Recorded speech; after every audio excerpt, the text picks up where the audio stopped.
everyone. Welcome to the Sleepless Cinematic Podcast, where we explore our shared love for watching and discussing movies recorded in the late after-work hours, often in lieu of a good night's rest. I'm Madeline. I'm Emilio. And I'm Julian. The three of us are colleagues at a Midtown Manhattan music school.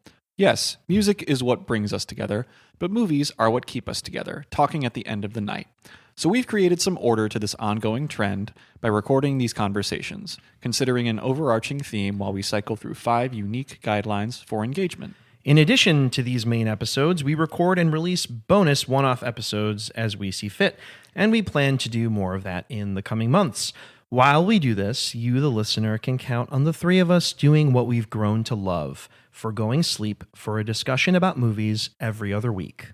And this week, we actually finish up our current cycle of movies related to high school with a category we call Close Up, a deeper dive into the career of a professional in the movie business. We'll most likely stay away from big names and focus more on some lesser-known figures, like character actors or writer-directors, and discuss at least three exactly tonight, of their representative works and the characteristics that exist throughout. So guys, who are we deep diving, close-upping into tonight? We're talking about Amy Heckerling. Woohoo. Yep, writer-director, yeah. Best known for directing films such as the classics Fast Times at Ridgemont High and Clueless. Yeah. She's also known for a couple other movies. Did you guys grow up watching Look Who's Talking? I did not know, but I did. I watched that trailer because, as I've mentioned on the podcast, I like to watch trailers from the year that a movie was released. So I watched a movie from that year recently and watched that trailer. What did you think? It seemed like an experience. For sure, yeah. It's kind of a weird movie, but honestly, it kind of grows on you. It's not a great movie, but I think it's kind of fun. And I feel like we get more of like the talking baby, talking dog, talking animal genre later in the, like, mostly in the 90s and 2000s that really blows up. I would say, yeah, she's a bit of a trailblazer on that front. Definitely started that one. But yeah, we're not talking about Look Who's Talking. No, we're talking specifically about those movies that you mentioned. Yes, Fast Times, Clueless. And then, we'll also discuss another movie, a third movie. A third movie of Amy Heckerling's called Loser. Yeah. Which is, the unifying factor here is more that it's a school movie. It's about college, whereas the other two are about high school. Even so, it's still, some of the Amy Heckerling hallmarks are still there. If you've seen the other two movies, you can definitely tell that Loser comes from the same person. I was just going to say, I think it's kind of fitting because I think we're going to talk about these films chronologically. Yes. But the very last movie that we'll talk about in this particular cycle is not a high school movie, but a movie about what happens directly after high school, which is college. So a nice sort of fitting send-off to the whole high school theme. Yeah, I think we'll get into a little bit of what does that mean? Like, what are the changes that when we get to a college movie, as opposed to all of these high school movies we've talked about? What changes when you take that step in your life? Absolutely. Right.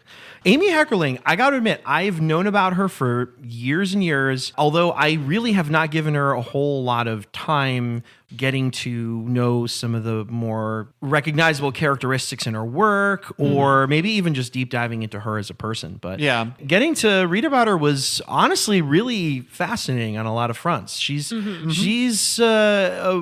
a trailblazer, not just, in the realm of talking baby, talking dog, talking animal films, but really a trailblazer as being one of the few female directors, particularly in comedy, starting in the 80s and then kind of moving forward. And even though she does not write the first movie we're going to talk about tonight, which is Fast Times, she does write the other two that we talk about. And, correct. And so the fact that she's not just a director, but she's a writer-director, and I think she's spoken about how that was always a goal of hers, like from the very beginning. And I think she was kind of reluctant at first to take Fast Times because she was like, no, I want to be a writer-director. Well, she seemed like a very goal-oriented person. One of the details I found really interesting about her was that she came in guns blazing to the idea of becoming a filmmaker. Yeah. She was highly motivated to hit certain check marks, not just in her own personal life, but in her professional career as well. One of them being direct studio film before she turned 30, which she successfully did. In my mind, before coming into this, I had kind of paired Amy Heckerling with a couple of other directors like Penelope Spheris. She's kind of known, I think, for kind of Wayne's World films. Or another one that I think about is Martha Coolidge. She directed Valley Girl, which I love, and also Real Genius, which is a fantastic movie. Do you guys know about Real Genius? No. Oh, so good. And I also think of her a little bit as a successor to somebody like Elaine May. Yeah, definitely. And somebody who's kind of holding down the fort when it comes to kind of female writer-directors in a largely male space, very comedy based. Yeah. And I think she's also, you said that she is she follows in the footsteps of someone like Elaine May. I think she paves the way for a lot of well-known figures who we still watch the movies of today. Definitely. Yeah. When you think of high school movies specifically, I mean, I had to think of like Tina Fey. Oh yeah, definitely. Yeah, who wrote Mean Girls. Or I was thinking a lot about Greta Gerwig too. Greta Gerwig, Olivia Wilde, who we obviously discussed Booksmart. So yeah. Honestly, I mean, I'll get a little deeper into it as we move along, but I was thinking about all three of Greta Gerwig's directed features while watching a bunch of the movies of Amy Heckerling. Awesome. Why don't we just jump into it? Let's start talking Fast Times. Yeah, so Fast Times at Ridgemont High is the debut feature of Amy Heckerling. Fast Times at Ridgemont High follows an ensemble of 6 students over the course of roughly 1 year at the titular high school. There's Jeff Spicoli, the stoner class clown who draws the ire of his strict history teacher, Mr. Hand. There's Stacy Hamilton, who works at a mall pizza parlor and is determined to find the right male partner, going through a few over the course of this year. Then there's Linda Barrett, who is Stacy's best friend, who works with her at the same job and gives her a lot of dating advice based on her experiences with an unseen boyfriend in Chicago. Then there's Brad Hamilton, Stacy's older brother, whose reputation depends on his car and his succession of food service jobs. And then there's Mark Ratner and Mike Damone, the former a timid movie theater usher with a crush on Stacy Hamilton, and the latter a smooth-talking ticket scalper who thinks he knows everything about dating and romance until he's faced with it directly. There's more than just these 6 characters of focus in the film, but it's really the arc of the movie depends on these 6 specifically. I don't think you ever see all of them in the same place at once. I mean, except maybe for the pep rally. Or maybe at the dance. And the dance, too. I think, pep rally and the dance, maybe that's it. And they don't all ever interact with each other at the same time, too. Right. And so, of course, it's a well-known fact about this movie, but we should say that it is based on the real-life experience of writer Cameron Crowe, who, after he missed his senior year of high school, touring with professional bands, experiencing what would eventually become the events of Almost Famous about 20 years later. He missed his senior year of high school doing that. And so then to make up for it, he went undercover as a high school student for 1 year and wrote a journalistic account of his experiences, which became the book basis for Fast Times at Ridgemont High. He wrote this screenplay too. And then after it was passed around to a few potential directors, Amy Heckerling was the one who got it. Right. And I say got it not just in the sense that she got the job, but she understood what this movie was about. Definitely. Yeah, I think you could make a strong argument for the fact that she directed this film in a way that I think stands the test of time really well. Yeah, I think there are a lot of aspects of how the film handles its subject matter. Also, I think has a lot of equality between the male and female characters, and not just equality from a sense of how they treat one another, but how they're depicted and how much screen time they have and the kind of depth that their stories have. Yeah, I mean, in the hands of somebody else, I do think that you probably wouldn't have quite the same finished product. I think this movie also seems in many ways like a classic, and we talk about this movie a lot when we talk about high school movies, but it seems kind of primed to be like Porky's 2.0 or a sex comedy that is really not much more than that. And this movie I think has stood the test of time because it's way more than that. Yeah. Oh yeah, absolutely. Yeah. And in my experience of the movie, I mean, it's an ensemble movie. It's not the first ensemble movie we've talked about in this cycle, the predecessors being Dazed and Confused and Fame. And I think that my introduction to Fast Times at Ridgemont High was very much like that of Dazed and Confused for me, in that it was a movie that I saw repeatedly on television when I was in high school. So it really is, I was introduced to it very much the same way. as Dazed and Confused. Another similarity, too, is that I saw roughly the same part of the movie for many successive viewings, like going from the beginning up until about that poolside scene.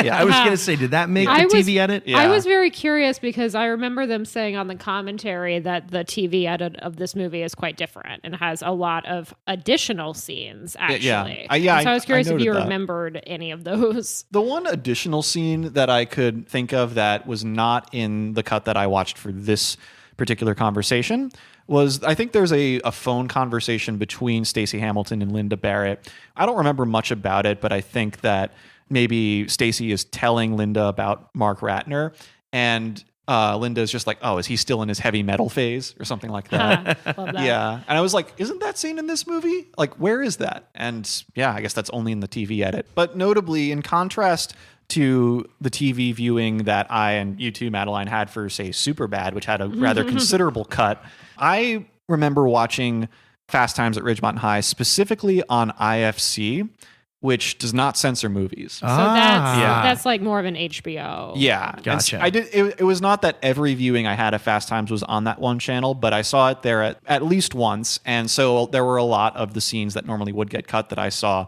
in their full detail. And eventually, just like with Dazed and Confused, after several viewings where I saw the same part, eventually I was like, okay, I need to see it all start to finish. And so then the resolution of some of the plot lines, once I actually got to see these parts I hadn't seen before, it hit me a little harder because I like had gotten so familiar with the first half of the movie that when you see Mike Damone come out of his apartment to see prick written on his on his car, like, to actually see that character get what he deserves, like that, it hit me pretty hard. Also to see Mr. Hand show up in Jeff Spicoli's bedroom, I was kind of like, oh, wow. Yeah. Well, the first time I saw that. But so yeah, that was my introduction to the movie. That was it's the movie that I know the best of all the ones that we're talking about tonight. How did you get introduced to it, Madeline? I saw this for the first time like last year. This was a movie that had missed me for a long time, and I just kind of randomly sat down and was like, I'm going to watch Fast Times at Ridgemont High. I was like home alone. Dougie was out, so I put it on. I was like, this is incredible. And I mean, I don't have much else to add to that, because obviously seeing this for the first time in my 30s and then now seeing it for the second and third time just a year later, it's like, I don't know that my thoughts have changed a lot in the last year as opposed to, maybe someone's thoughts could evolve over 20 years. Got it. Yeah, I saw this movie for the first time when I was in 8th grade. I remember my middle school friend Dave McKinney let me borrow a VHS tape of this movie. And I actually remember not being that into it. Interesting. I know. And I don't even remember being into the stuff that I think would have excited an 8th grader. But I saw it again in college, and I was a little bit more into it with a few reservations. And I think going into it this time, this being the third time I can remember seeing it, or the third time I will actively say that I've seen this movie, I think I kind of stood in this place where I liked it, but I was not to the extent that I think the kind of general consensus around this movie has. But so yeah, I liked it, but I think I remembered some of the reservations that I had going into it this time. And I think my impression of it after all those viewings as a teenager was probably kind of the intended impression of the movie, which was that going into it, I think I expected it to be more of like a party movie than it actually is. I think, this is a movie that people were unsure how to market when it came out. Yeah, the trailer very much presents it as a party movie. Yeah. Oh, definitely. And I think the poster that people see most frequently for it, which prominently features Jeff Spicoli, he is like kind of the party figure of this movie. And so, just seeing Sean Penn looking like that and, hearing, that paired with this title, Fast Times at Ridgemont High, I think I just guessed this was going to be like an early raunchy high school comedy, a predecessor to Judd Apatow films that would later come. But actually, when I watched it, I was pretty impressed at the depth that it displayed of its characters of choice, with the realism of it. There being a film that does not glorify its situations, but it kind of shows you how the characters would like to glorify their own situations. Okay. Yeah, I think that a lot of the aesthetics and trends of its time, they're acknowledged, but I think the movie kind of has some distance from them, and that sets it apart from a lot of its contemporaries, from John Hughes films, for instance. Right.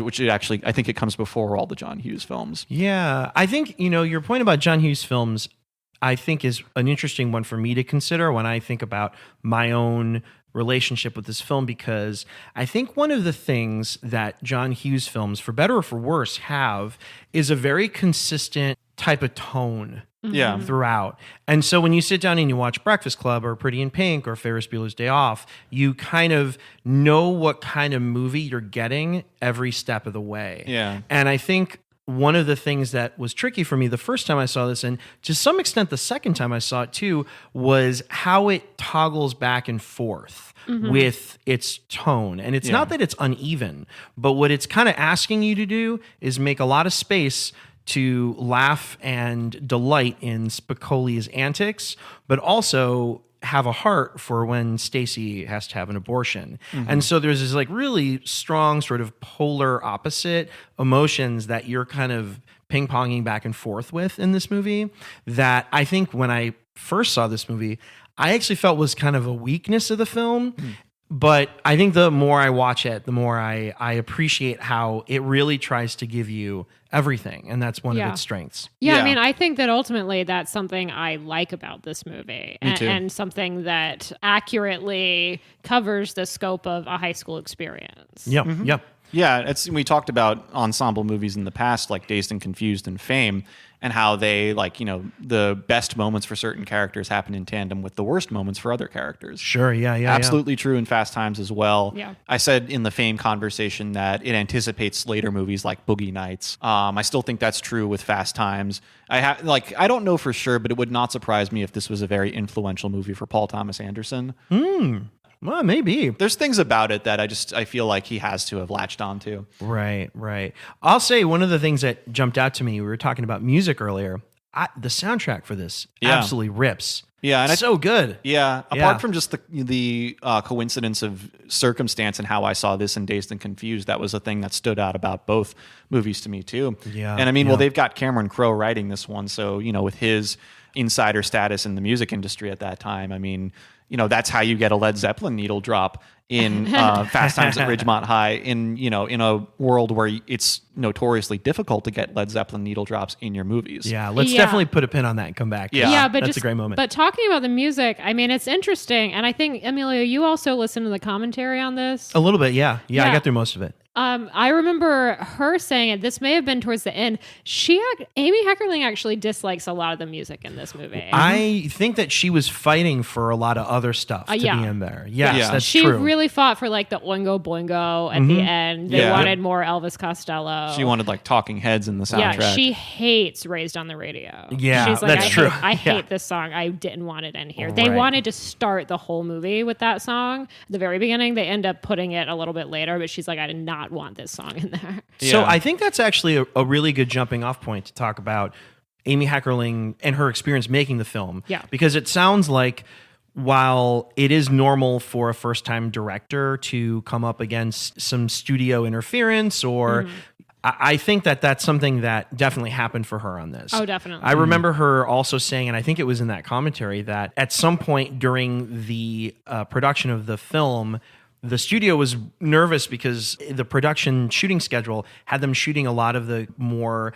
emotionally draining scenes early, and they were like, what kind of movie are we making? You know? Yeah. And so they actually brought John Landis, who was her saying the director of Animal House and Blues Brothers and American Werewolf in London and Trading Places. He had all these like hits under him, and they brought him on to just be like, hey, can you just like make sure that this is going okay? But it seemed like he gave her, went back and was like, she's fine, leave them alone. Right. And you know, some of that I think is very normal. Yeah. Because I understand it. You know, it's the studio's money and everything, but I think there's an added layer to it. Her being a first-time female director, in a predominantly male space. Yeah, she's pretty young. She's 29 when this movie comes out, right? Yeah, I think around Cameron Crowe is 24 as a screenwriter. Yeah, I think he was on set a lot, like pretty much the whole time, which is not necessarily always the case for a screenwriter. Yeah, and a lot of the actors are not far from high school age themselves. Yeah. She also talked about how they benefited slightly from the fact that there were some other projects that were being filmed, I think in the same lot or a neighboring lot, that were attracting a lot more attention from the studio. So they actually could have felt the studio's presence a lot more than they actually did, which is already still fairly present. Yeah. Yeah. So in some ways, that was a bit of an assist, I think, for just allowing them to feel comfortable to make the movie that they wanted to make. Definitely. And Yeah. Julian, you had mentioned, obviously, a lot of the actors in this are close to high school age. Yeah. Most of them are technically adults. The one that's not is Nick Cage. He is the youngest of the cast. I think he's 17. Yeah. When this movie comes out. And he doesn't have any lines in the theatrical version of the movie. Right. But I think maybe he has some lines in the TV version. Interesting. Ooh, Yeah. Interesting. I know that he was actually a front runner to play Brad. Yeah. Yeah. And I think at some point they kind of realized that the more that they brought him in, the more Nicolas Cage, in a move that would not surprise any of us, was getting a little more serious and a little bit more meta, and was really trying to draw out some of the sadder qualities of Brad. Yeah. And I think they went with Judge Reinhold because there was an inherent goofiness to him, even when he was trying to be serious or trying to play like the most adult version of a teenager that he could be. But I remember Heckerling saying like her seeing Nick Cage in like the coming years leading films kind of being like, maybe I made a mistake. Right. I mean, not a whole lot of missteps though in terms of casting. Yeah, That's and I mean, one of the I great still strengths think of the Judge film. Reinhold is really effective as Brad. Yeah, And, it's not the only high school movie we've talked about where for some people in it, like this is the role. Yeah. This is the thing that they're known for. You never see them do another thing. Are you saying that Judge Reinhold's performance in the Santa Claus franchise was not very effective for you? I haven't seen those movies. So no. I can't judge. I'm not. No, I can't judge. I can't judge. Reinhold.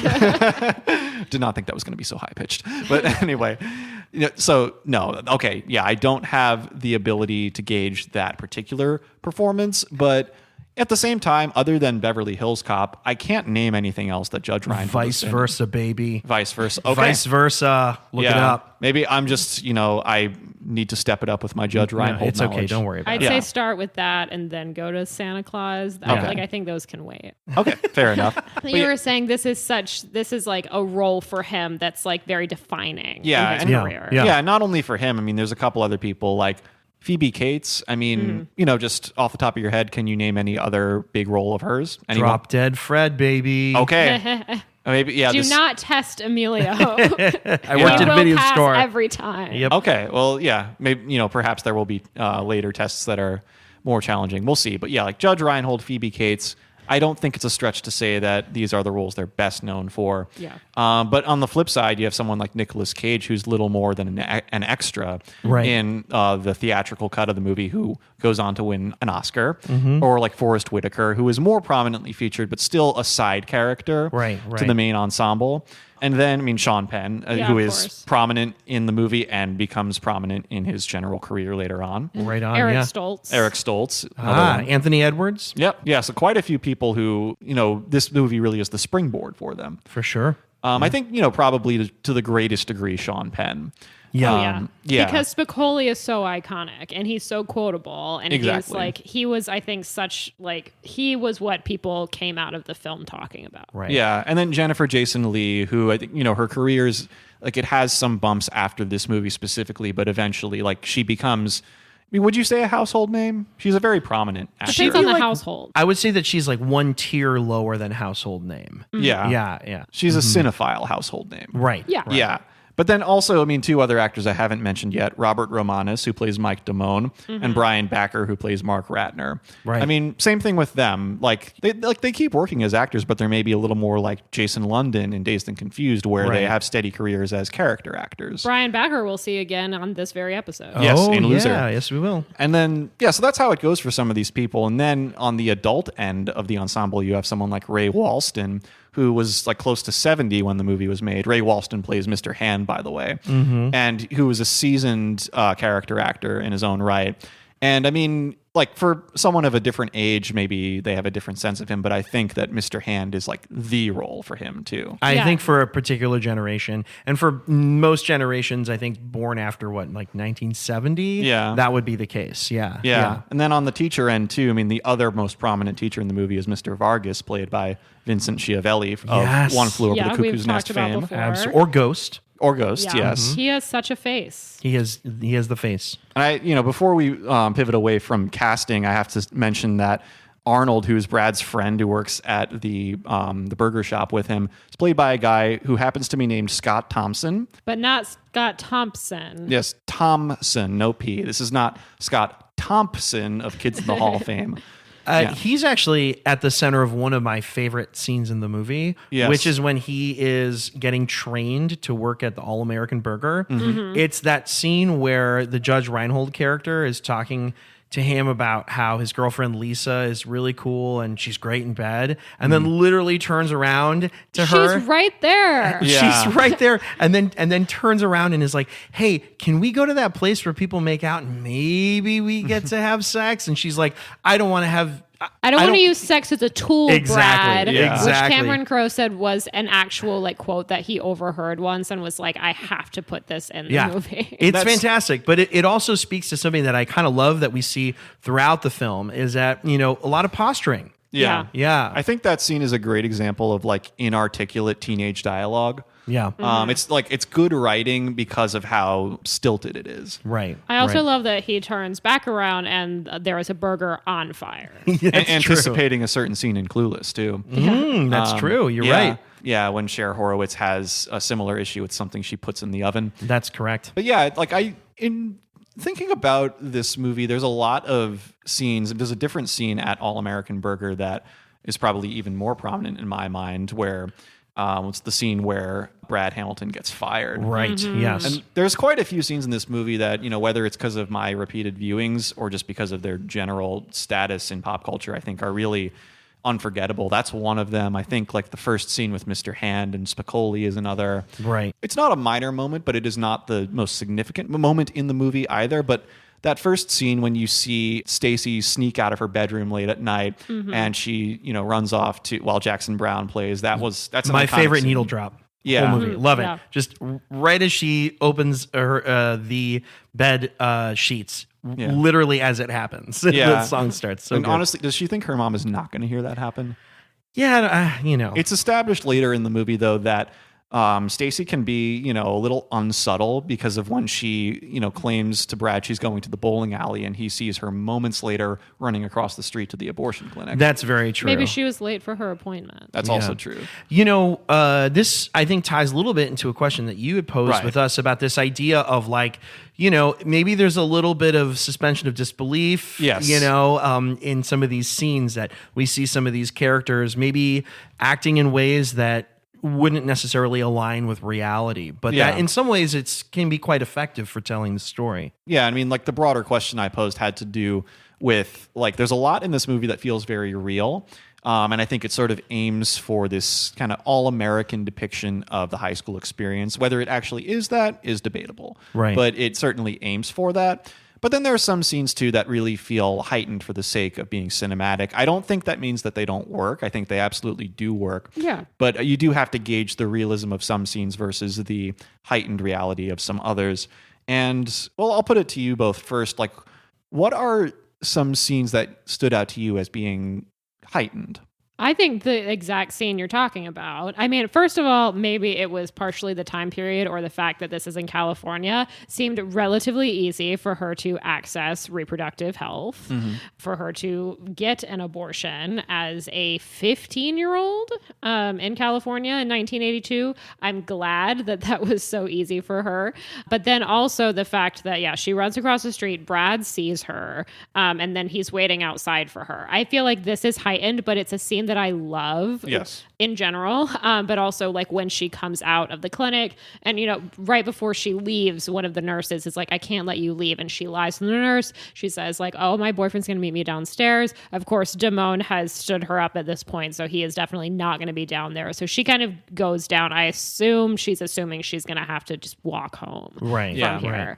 And Brad is waiting for her. And it's such a nice, tender moment where he's so supportive of her and not paternalistic in any way, which there could be a worse version of this movie where he is tell me who did it, and I'm gonna get my shotgun or something ridiculous like that. So I really like how it feels heightened in that, like, the fact that he's here, the fact that, like, the circumstances allowed him to just sort of conveniently show up. But I think it really pays off because we see them interact in the film, but this is, like, I think the most tender brother-sister moment that you have between them. I would say that it's the one that lands the best because there's a little bit of a precursor to it earlier in the film when she confides in him to take the flowers. Yeah, and then he just like, gives them to his own girlfriend. Exactly, right. Yeah. But in that moment he pushes a little bit, but then also gives her a little bit of space to be like,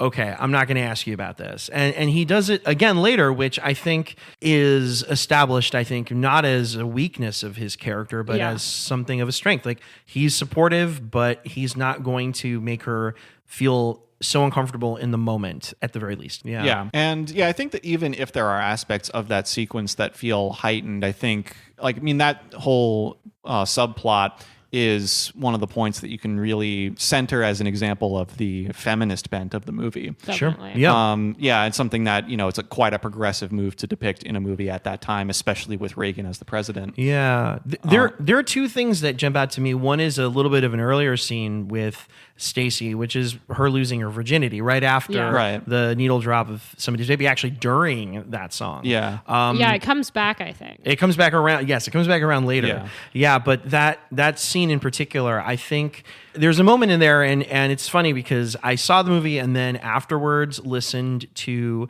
the Unspooled episode. Yeah, and I was like, well. oh my God. A point that was made in that I felt very much on my own that I would have said even if I hadn't been reinforced for me was those two insert shots of her looking up from the position of being of having sex are very powerful when you see them. Definitely. They're very powerful. I don't know what it is. It's like there's something about it that immediately, and I think it's also perpetuated or it's furthered by the fact that you see how dirty it is. You see how much graffiti is there. There's nothing romantic about it. Yeah. And I think that, there's a little bit of that where that's the realism. That's the realism side of this. And she's been kind of pushed into this to a certain extent by Linda, who's like, what are you waiting for? Like, just do it. Yeah. And that, I think, is so much of her motivation with hooking up with this guy is that, like, her friends have pressured her to just, like, get it over with. It doesn't matter. It doesn't need to be romantic. That kind of comes later at the end. That's something that she wants out of her relationships with men. But at this point, she's just kind of like, I don't know, this is what you're supposed to do. Yeah. Stereo salesman will do. Somewhat ironically, even though Linda kind of has this role of pressuring Stacy into this experience or this type of experience, Linda does deliver, I think, one of the most memorable lines of the movie, which is, what do you mean good in bed? You either do it or you don't. Yeah. Which I think gets at a little bit of the intent of Amy Heckerling and how she depicted sex in this movie, which is in a really like unvarnished way. Extremely unvarnished. Yeah. And, I think the Unspooled episode as well, she was talking about wanting to convey her own experiences with sex on screen, that it's not like this glorious thing all the time. It's this weird kind of awkward, physically uncomfortable thing. Yeah. That's the thing that when I saw this question, the first thing that came to my mind when it came to the realism was the portrayal of sex in this movie. Yeah. Particularly that scene, but also the later scene when she and Mike Damone have sex, which I think is also that's a different kind of sex scene, but also like incredibly underwhelming for her in a different way, but still very effective. And I think it's realism. Yeah. And I think like where this movie is really effective is you get the sense, like I talked about earlier, like how the movie itself doesn't glorify things, but it knows that the characters do, and you kind of feel the excitement before scenes like that one that Mike and Stacy have. You feel their excitement based on what they've been told about sex, but then you also get the disillusioning reality of it too. Right. On the subject of that scene, one of the things that I did hear Amy Heckerling talk about, she had an interview or did an interview with Gilbert Gottfried when he had a podcast, I think about 7 or 8 years ago. Mm-hmm. And she talked about how she was very intent on trying to have equality in the nudity in the film. Right. Mm-hmm. And so there's actually the original scene that was shot for Stacy and Damone's hookup actually had full frontal nudity of Damone in it. Of him. Of Damone, yes. Yeah. Yeah. Well, I mean, we get that some, right? But it's I don't think so. She talked about how, she submitted the film and that the studio or the censors came to her and were like, well, this has got to be rated X. And it was specifically because there was the male organ present. Yes. And she was like, why can't that be there, but other organs can be there? And their answer to her was because the male organ is inherently aggressive. Yes, and which the female is passive. Yeah, Yeah, I remember hearing her say this. Yeah, I heard Yeah. this in a couple of different interviews, and I found it a little confusing in that, at least in the version I just watched, we do see his male organ, and Oh. it's making me feel like I watched a different version than you Oh, guys. I don't- I absolutely. I've watched this twice this week. Okay. I absolutely have full frontal nudity of Damone. interesting. It doesn't It's link. an interesting thing to make a grand statement about, but I totally know what you're going for. It Yeah, doesn't yeah. linger Yeah. necessarily on that shot. He's more just like undressing. Sure, yeah. But he definitely like pulls down his underwear and he is fully nude. Gotcha. Wow. Maybe that's a Criterion thing. You Yeah. said you watch it? yeah. Because Yeah. I watched the Hey Bud, Let's Party Right. edition. I got the Criterion release from the New York Public Library. So if anyone is curious about the full frontal nudity that is in a cut of this movie. Yeah. And apparently was the director's intent. Yeah, Yeah. I have seen it. And so when I heard that interview, I was like, oh, I find that so interesting because this has been in the version that I've seen. Okay. Yeah. Wow, that is interesting. But then there was a rating controversy that had to do with that scene where initially studios wanted to rate the movie X because of it. Mm-hmm. This gets back, to some of what we talked about with like Tie Me Up, Tie Me Down, Right. which is released after this movie, and that issue persists. Yeah, so then like that little moment could have altered the rating. Instead, it was released with the R that it has had ever since. And it's kind of making me think towards the second question I posed, which had a little more to do with the film's status in the greater film pantheon. And, in some of these other interviews with Amy Heckerling that I've heard in the build up to this conversation, she was talking about being exposed to like movies in the 70s that displayed nudity in a very unrestrained way that Right. didn't get Very any matter of fact. Right, and that didn't get any of the same criticism or scrutiny. And like I was thinking too that, just talking about like the greater film zeitgeist, that this movie, even though it is very indicative of a time that registers a specific way, I feel like it is in a lot of ways a departure from its contemporaries in the 1980s. There's things about it that feel kind of like still a 70s movie that came a few years too late. It feels like a little new Hollywood to me in some ways. I mean, the thing that actually, registered as new Hollywood in my mind that I've mentioned before in a different episode was the recurring musical cues. The way that in, movies like The Graduate or Midnight Cowboy, that they would use one song to kind of signify something a character is doing or an emotional state. And maybe there were licensing issues that led to the recurring use, but it does kind of work dramatically in that way too. And the way that you hear Somebody's Baby used recurringly in Fast Times, for instance, or Raised on the Radio. Yeah. Yeah, it feels, like they are situationally appropriate, but also they're kind of character themes too. I would say situationally appropriate.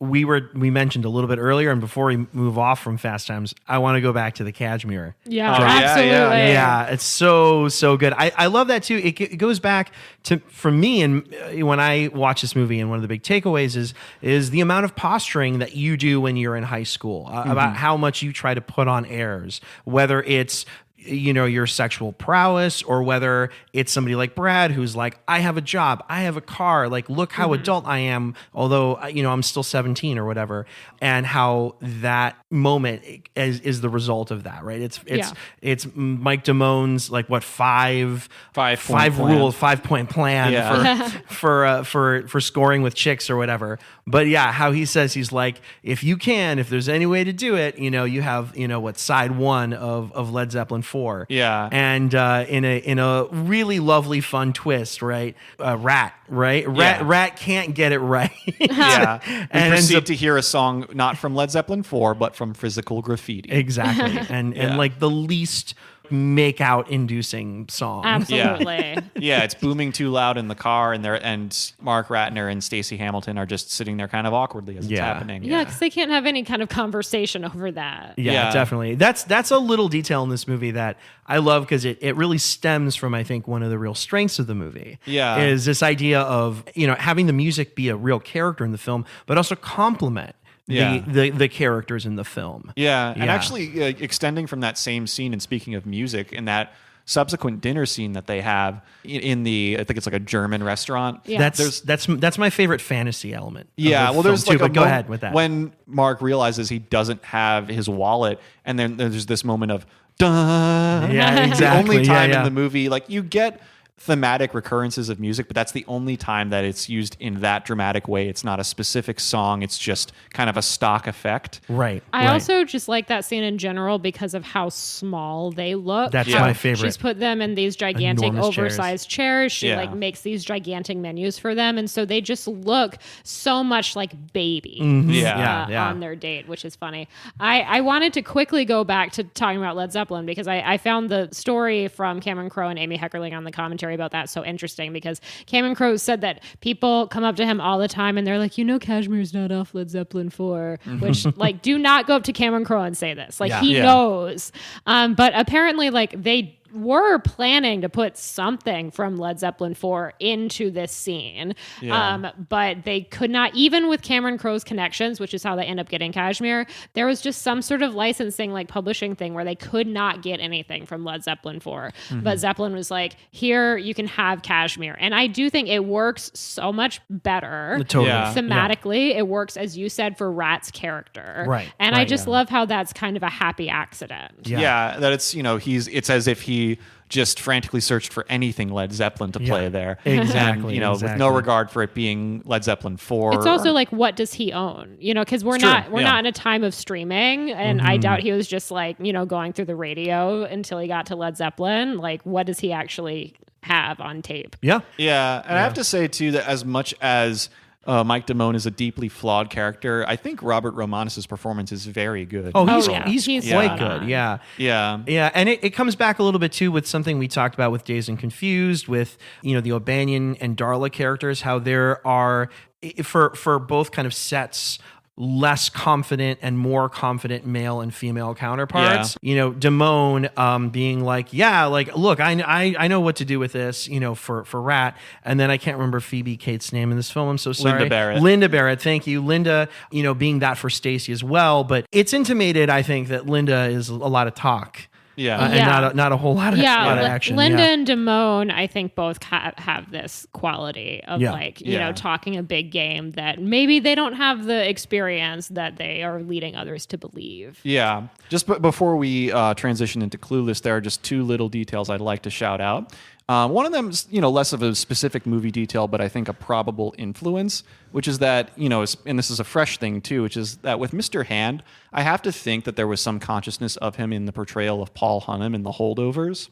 I agree. Which is the Paul Giamatti character. Right. And I think the difference with The Holdovers is that you actually get this character developed more significantly, where, you see the curmudgeon he is on the surface, but you get through to his heart later on too. I would say, though, that scene you were talking about, how when you saw it this time, there's a scene where Mr. Hand goes to Spicoli's house. Yeah. I think that's a little bit in that direction of The Holdovers too, where you kind of get to see that he puts his picture of what an ideal student is out of his mind enough to do what he can to get Spicoli over the finish line. Even if there are problematic elements to it. Of course. And then, along with that, I think that, like, there's a line that Mr. Hand delivers in the first scene where he rhetorically asks, "Can you take my class?" And there's a scene in The Holdovers where a big ego student is saying something like, "You don't understand. I can't fail this class." And then Paul Hunnam says, "Oh, I believe you can." Right. Absolutely. Another very small detail in Mr. Hand that I noticed this time was that on the first day of school, he says aloha to the class as his hello. And then at the very end, when he's leaving Spicoli's house, Spicoli says aloha to him as his goodbye. So that was a nice bookend. I will say I love Mr. Hand's use of the word truant. Yeah.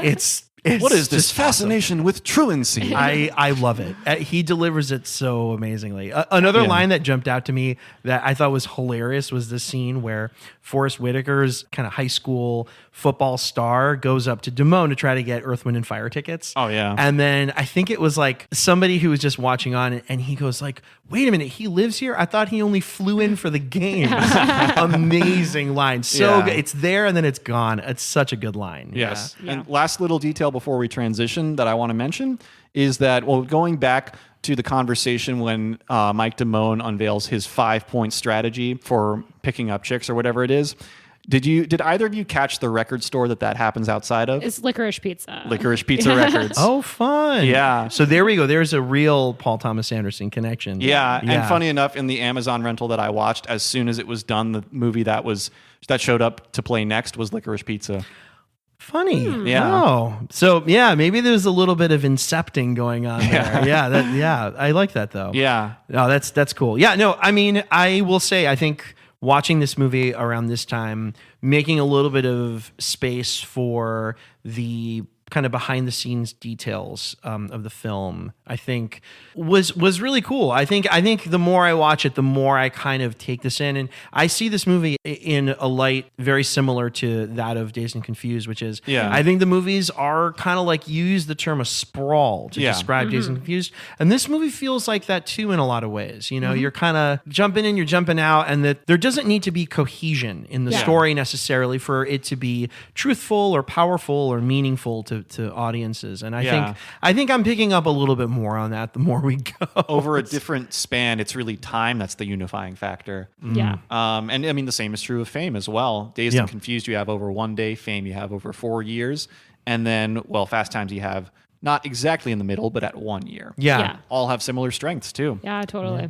So Amy Heckerling directs Fast Times at Ridgemont High in 1982. Clueless is not until 95. So there's 13 years in between this movie.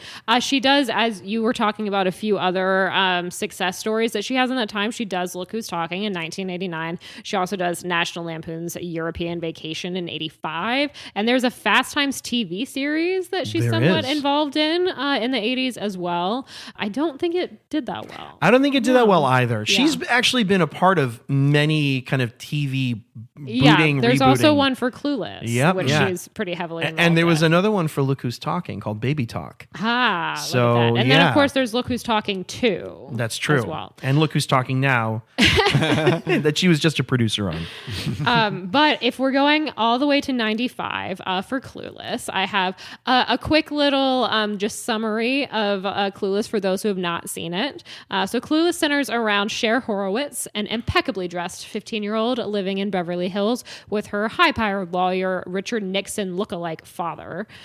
Cher is a bit of a social butterfly, and in her quest of self-improvement and with an ultimate goal of improving her grades on her report card, she begins to meddle in the love lives of those around her, including a new transfer student and a pair of lonely teachers at her school.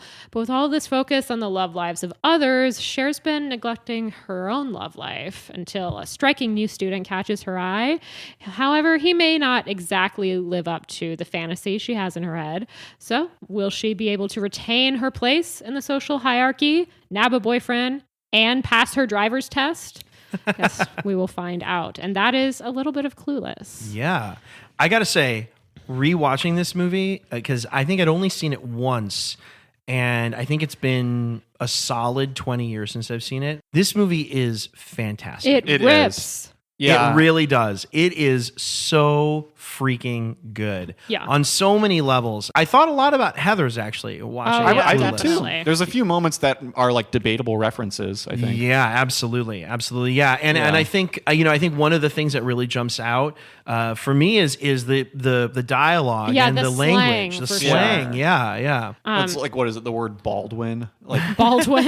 used as a slang term in Clueless. I think that was an invention of Amy Heckerling's. Yeah. I mean, there's a bunch of good ones. There's like as if, give myself snaps or give somebody snaps. That's kind of a good one. I heard snob and a half. It's kind of an interesting one too. Yeah, buggin' is a lot. Yeah. Not even. I think is another good one. I think As If is kind of the big one. As If is Yeah. the big Yeah. one. Yeah, But absolutely. Hearing some of these, I think that the movie probably single-handedly pushed some of these into the popular lexicon. Oh, sure. Yeah, I mean, I I think you're remember right. As If being Huge. used, Yeah. used all the time. Well, when I was Yeah. in high school, I remember a lot of people saying, "I can't even." Yeah, for Yeah. sure. I think that got a resurgence. Yeah. Yeah, I think so too. So Emilio, you said you had seen this movie before, but you said it's been a while for you. I think it's been about 20 years. Oh yeah. I think it's about the same for me. Like I've seen this movie, I believe once. I'm pretty sure I watched it on cable, and I've not seen it since then. There are a few scenes and a few lines in this that are so incredibly iconic that I think you kind of feel like you've seen this movie more often than you actually have. Yeah. Or at least Yeah, that's how definitely. I felt. Yep. But Julian, this is new for you. Yeah, it is new. I mean, with some caveats. I mean, I think this is such a prominent movie that there were things about it I knew already, like As If as a line, or just like certain shots from GIFs, or like the way that certain scenes play out. There were things I knew about it, but I had not seen it start to finish until earlier this week. I think it's amazing. I think I might even say it's a masterpiece. Yeah, I high totally school agree. film. Yeah. And this is a high school adaptation of Emma, of Jane Austen's Emma, which I've Yeah. not read. Have either of you read I Emma? made a vain attempt to read it before. It's long, right? It's a long book. I got about 30 pages in. Yeah, I did not time it well, ahead of this conversation. But it still paid off a little bit, because then I got to know a few characters well enough that as some people started to enter, I was like, okay, so here is Mr. Knightley. Here is I forget the farmer character's name now. Here is Harriet. I could see the characters in Clueless who were stand-ins for Emma characters. Right. And so, yeah, I mean, that's actually a common thread of all these Amy Heckerling movies that we're going to talk about. They're adaptations of one kind or another. Fast Times being of Cameron Crowe's book, Loser being an adaptation of the movie The Apartment.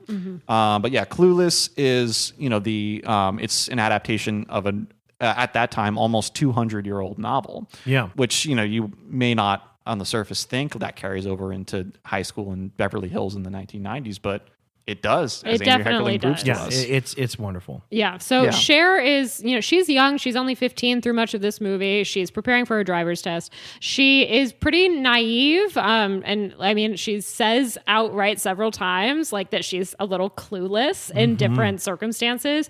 But I love Cher as a character. Like, I think that she is optimistic. She's just kind of a bright light in any room that she's in.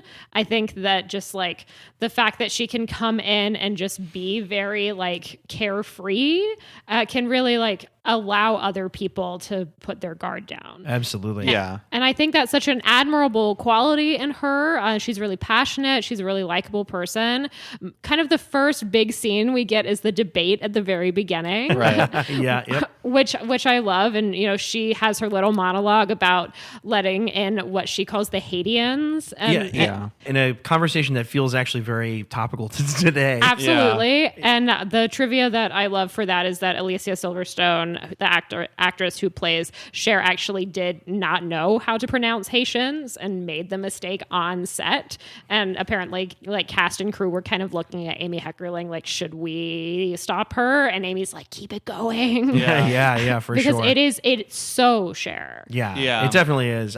I think another thing that I liked reading about her, I thought was really interesting, was that Amy Heckerling was talking about how when people think about Jeff Spicoli from Fast Times at Ridgemont High, they usually equate him with being really silly, being a stoner, being kind of an iconoclast. He's a class clown. He's class clown. But one of the things that she said that really stuck with her about his character was how positive he was. Yeah. And how he kind of moved through life sort of thinking everything was going to work out fine, and that he just had this very like sunny disposition to him. Yeah. And that was in some ways an inspiration for her when she was putting the character of Cher together. Another one that I thought was interesting, and I don't know how this timed out too much, but she speaks very glowingly of the movie Ed Wood, the Tim Burton film. interesting. And she also talked about the character Ed Wood being somebody that she feels very linked to Cher. This idea of the world might kind of look at them and be like, oh, well, you're young, or oh, you're naive, or oh, you're a brat,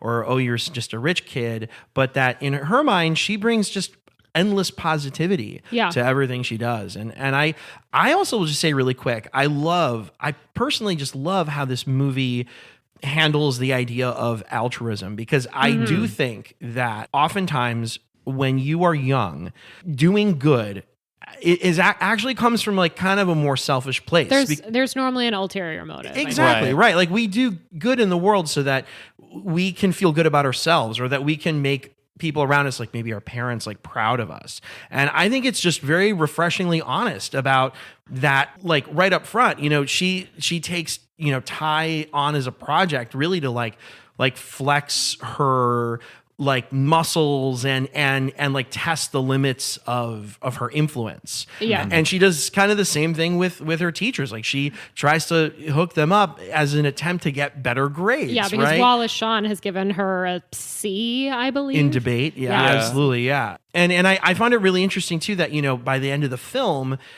part of her character's arc is that she ends up like what actually makes her happy is the fact that these people have real joy in their lives. Yeah. And that it has nothing to do with her joy. It's their joy. Yeah. And I think something that's interesting is the fact that the, you know, quote unquote good deeds that she's doing themselves evolve throughout the film. You know, when she's starting off by like hooking up two lonely teachers so that they'll be happier and give people better grades, or like taking on the, you know, new transfer student to give her a makeover and get her a boyfriend. But like by the end, she's doing like actual good. Yeah. Unspooled also did an episode about Clueless where they were saying that, you know, when you looked at earlier in the movie and her efforts to improve her grades by just sweet talking her teachers, externally, a lot of people would see that as a manipulative thing. But what Paul Scheer and Amy Nicholson were saying about it was that they see, like, to Cher Horowitz, this is like a sincere detail. This is just who she is.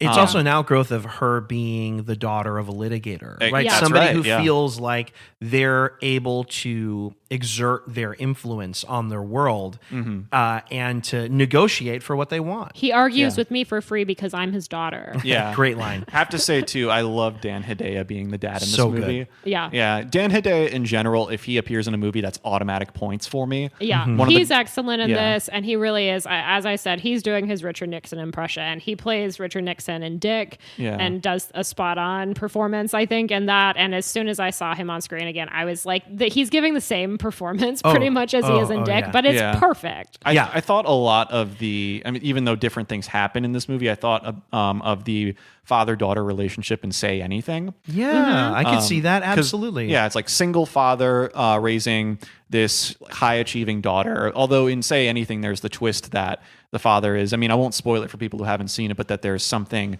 like something else going on with something the dad. else about how he's propping up his daughter. Yeah. Like, you know, he's doing something insincere to get her to that place. You get less of that sense specifically in Clueless, but there is still like that, you know, only child, single parent dynamic where the dad maybe is a little more of a curmudgeon, but the child has something brighter about her. Yeah. And it's funny. It's something that I love about their relationship is the fact that she's not the kind of typical type A overachiever child that you would kind of expect a high-powered corporate lawyer to have. Right. She's not like the perfect picture of valedictorian or whatever, but he still sees so much value in her. Like when she's kind of down on herself towards the end of the movie, like he hypes her up and he's like, you know, take care of me and you take care of this house and like people rely on you. Yeah. And the fact that he sees that good in her, I think is really heartwarming. Absolutely. Yeah, absolutely. And I think even though she's not like valedictorian, she still does decently in school. But she got a C in debate. C in debate, but that's, you know, that's one blip. That's Wallace Shawn. 98 or she got a 98 or something in geography or something, right? I actually will say that was one detail that coming into this movie now after not having seen it for 20 years, I remembered her being way more of like a ditz. And I was kind of pleasantly surprised a little bit that she's not really that ditzy. I think that, like you were saying, or like her dad says in the film, like she has a wonderful redeeming trait. She's also whip smart with the comebacks and everything. But I was thinking a lot about, in a favorable way, I was thinking about Tracy Flick a little bit. She has a little bit of Tracy Flick energy about like trying to sort of exert her presence in her high school. Anytime I can make a favorable connection to election, I'll do it. Yeah, absolutely. And I mean, to continue with the Greta Gerwig comparison, some of those same qualities made me think of the title character of Lady Bird, where you Okay. see there are like, it's not the same things that happen, but there are points like earlier on in that movie where she makes these calculated social moves to try to improve things for herself. And most of them fall through in one way or another. And she kind of comes more to her organic, unaffected self towards the end of the movie, which is that, there are parallels to Clueless in that way too. That there's an arc there that we see in a lot of these high school movies in some way or another, which is that, you have the tactical things that you try to do to improve your social status early on, only to realize they're not working quite as you thought, and you just realize it's better to be yourself. I think there's quite a bit of that in Clueless. We saw it. I mean, we just talked about Booksmart. It's a big element of that movie too. To some extent, I think it's there in all the things we've talked about. Yeah, because I think that is such like an element of high school, kind of trying different things in your social life and trying to fit in, and having that be such a major such a major element of your day-to-day focus. Yeah. And so I think, it's shown up in every high school movie that we've talked about. One thing that I found interesting, Emilio, is you talking about how, and I think the same thing is true for me, having not watched this movie 1,000 times, I've only seen it once, you've only seen it once, like having this vague memory of maybe her being a little ditzier. And I think that is not just us. Like, I feel like that's just kind of out there in the zeitgeist when it comes to this movie, which is interesting because I don't think it's true. Yeah. And I think that ultimately one thing that we see from the very beginning in that opening debate is that she's just taking her lived experience, and processing real world issues through her experience. Love it. And does it make her ditzy to, relate, a refugee crisis to having too many guests at a party? Like, I don't think that makes her ditzy or out of touch. I think that she's just trying to relate to an experience that most of us cannot relate to. Right. Yeah. I mean, nobody else in that room could relate to it either. So to relate to it in any way you feel like you can wrap your head around, is a very admirable quality. Yeah, I'm totally with you. I mentioned Tracy Flick from Election, but I think there's another Reese Witherspoon character that I feel like Legally Blonde, that it feels, and that movie has a little bit more of an arc of she starts off being kind of ditzy, but then kind of finds her voice. But I think Cher is actually pretty principled from the very beginning. Yeah. But again, what's interesting is I've seen Legally Blonde plenty of times, and she had a 4.0 in her undergrad. So it's same thing. And I have to say, I feel like there is, some amount of cultural misogyny here where we think about leading blonde ladies from movies in the 90s and early 2000s that we just sort of assumed that they were ditzy because they were kind of valley girls and they were focusing a lot on their social status. Right. And maybe, academics was a subplot in the overall film. But Elle Woods, she got into Harvard Law. Yeah. So, we can say that she was ditzy, but she had her own, academic achievements as well. Right. Yeah. What? It's hard? There's probably, just in this culture where a lot of things are condensed just to easy to manipulate sound or image bites, that there's probably a lot of people taking Cher Horowitz's malapropisms and things like that and using them as though they are more indicative of her greater character than they actually are. Because it's, a lot of these details, when you see them in context, they're humanizing. You see that there are some great strengths that Cher has, and she has her insecurities as well as her flaws. I love that moment where she gets in the car with Christian and he goes, "You like Billie Holiday?" And she's like, "I love him." Yeah. He's like, right. I mean, again, too, like you say, I think there's a read on it where you can be like, oh, what a ditz, but also it's kind of humanizing. It's in some ways unrealistic to expect every 15-year-old to know who Billie Holiday is. Right. Yeah. It's just like how, we talked about it a little bit earlier with a conversation in Fast Times at Ridgemont High where, where Brad and his original girlfriend, Lisa, are having a conversation in All American Burger where it's the dialogue feels realistically stunted. I feel like, that's an important kind of detail to have in a high school movie, even though Clueless, by comparison, is a very heightened portrayal of high school. It's still it has I think it strikes a very good balance of that heightened cinematic vision and real humanizing details.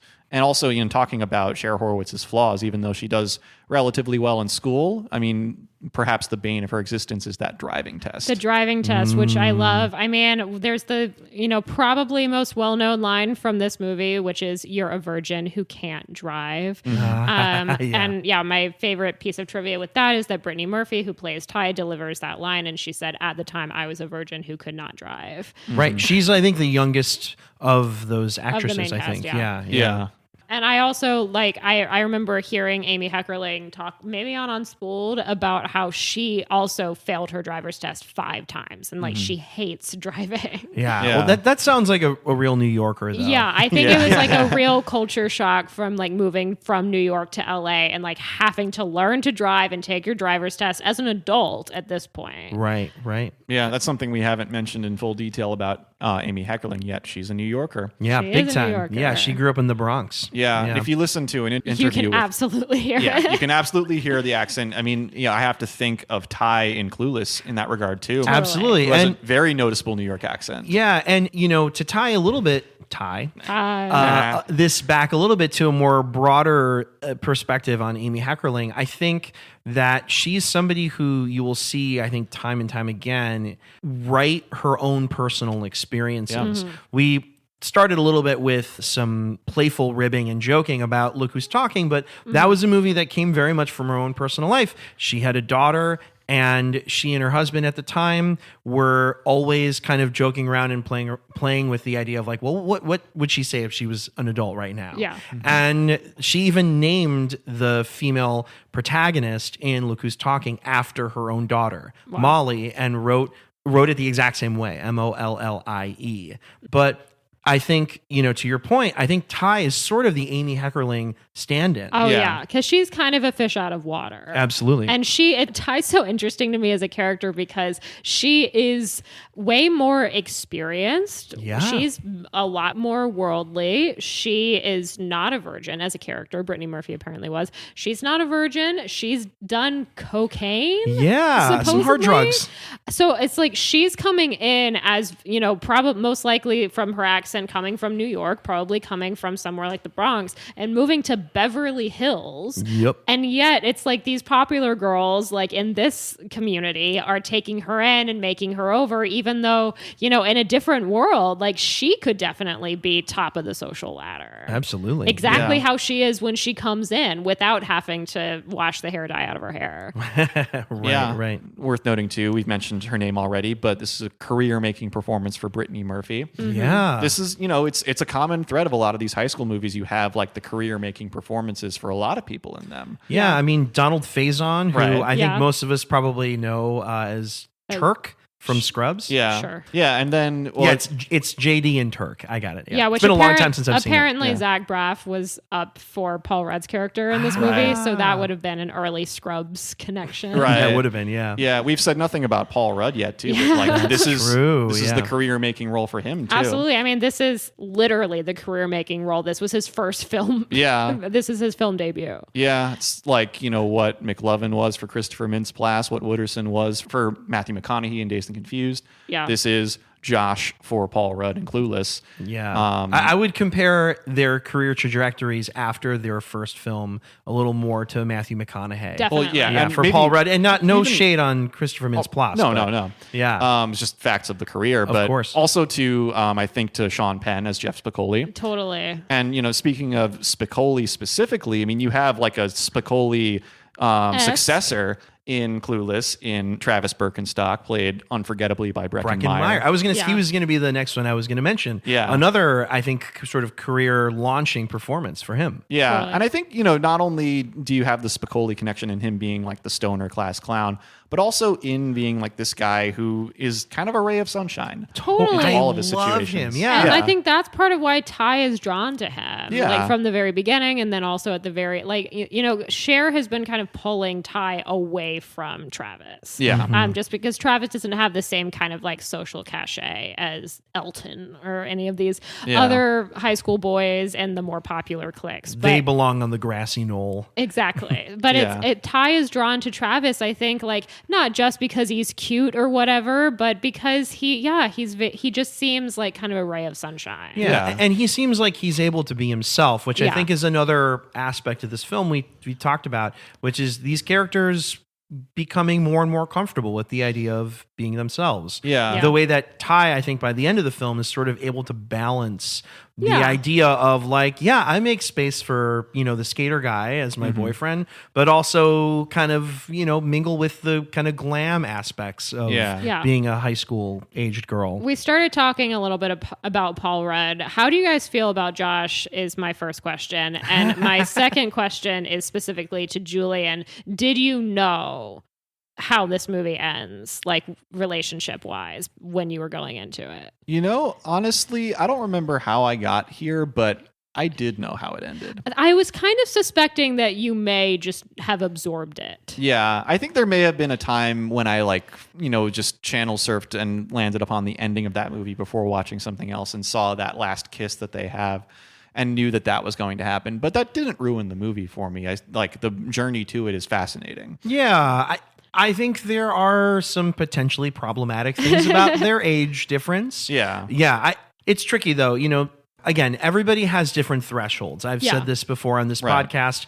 I think that this movie creates such a fun, colorful, engaging world for its characters that I don't know, you don't really think about their age gap. Yeah. Even though it's very clear that he has a very evolved lived experience. Yeah. From her. Right. And Paul Rudd, he's known for being this ageless actor too. So it's honestly a little bit uncanny watching him in this movie because he looks almost the same as he does today, 30 years or almost 30 years later. Ultimately, I agree that I don't really think about their age gap during while I'm watching the movie. I think that a lot of people, like you go on Letterboxd and people are calling incest, which I think is ridiculous. What the movie sets up is that, her father married Josh's mother at some point, and that Josh's mother has had at least 4 husbands, and I think they were not married that long. So it's like technically they were at one point step siblings, but are no longer. Right. There's a little line that I think goes over so well. We talked about how Dan Hedaya's portrayal of her dad, he says something that really stuck with me, which is he said, "You divorce people, you don't divorce children." I thought that was a really nice touch. Yeah. And I would guess that if this mother, Josh's mother, has been with so many men, that there might be something about Cher's dad that's a little different. That he's like, hey, you know what? No, I had you in my life. I considered you my stepson. You're always going to be my stepson. Yeah. And so he stays in his life because he might be one of the more stable father figures he's had. Absolutely. And the fact that like Josh is in college and he wants to be a lawyer. And, obviously. Exactly. Yeah, we talked about how Cher's dad is an attorney. So it's like he also is a mentor, like a career mentor. Josh is helping him with his current case. A little detail I picked up on that supports all of these points is that in the scene when Cher has been stranded by the gas station or whatever it is and held up at gunpoint when she makes the call to Josh to pick her up, that after he puts his phone down and talks to the girl he's seeing there, he says, "It's Mel's daughter." Yeah. So it's interesting that, it's not like, he doesn't say it's Cher, that it's Mel's daughter. Or my sister, because they're not related. Yeah. That Mel is the person in his life that he's telling other people about. Yeah, the fact that this woman would know who Mel is just by first name. Right. And so it's, it seems as though even though we know that Cher and I was about to call him Paul, but Cher and Josh are, they're entwined in this way. We know it, but it's interesting to get a glimpse at how they talk or don't talk about each other publicly or to people who are not as in the know. Yeah, and I just want to plant the seed now of the montage, the I love Josh montage at the end, because we will see another one of those in our next movie. So I definitely will. So I just want to plant that seed now of like her like having the realization at the end. You know, she had been trying to date Christian, as we spoke about earlier. Christian is not interested in women, supposedly. I love the detail about him loving Tony Curtis movies. Yeah. And what did she call it? Sporadicus? Yeah, sporadic. And I also love the detail in the scene right before that when he's going through the backyard by the pool and he's pointing out all the sculptures that are there. Oldenburg. Yeah, Klaus Oldenburg. I think the other one he points to is a Henry Moore sculpture. Not sure.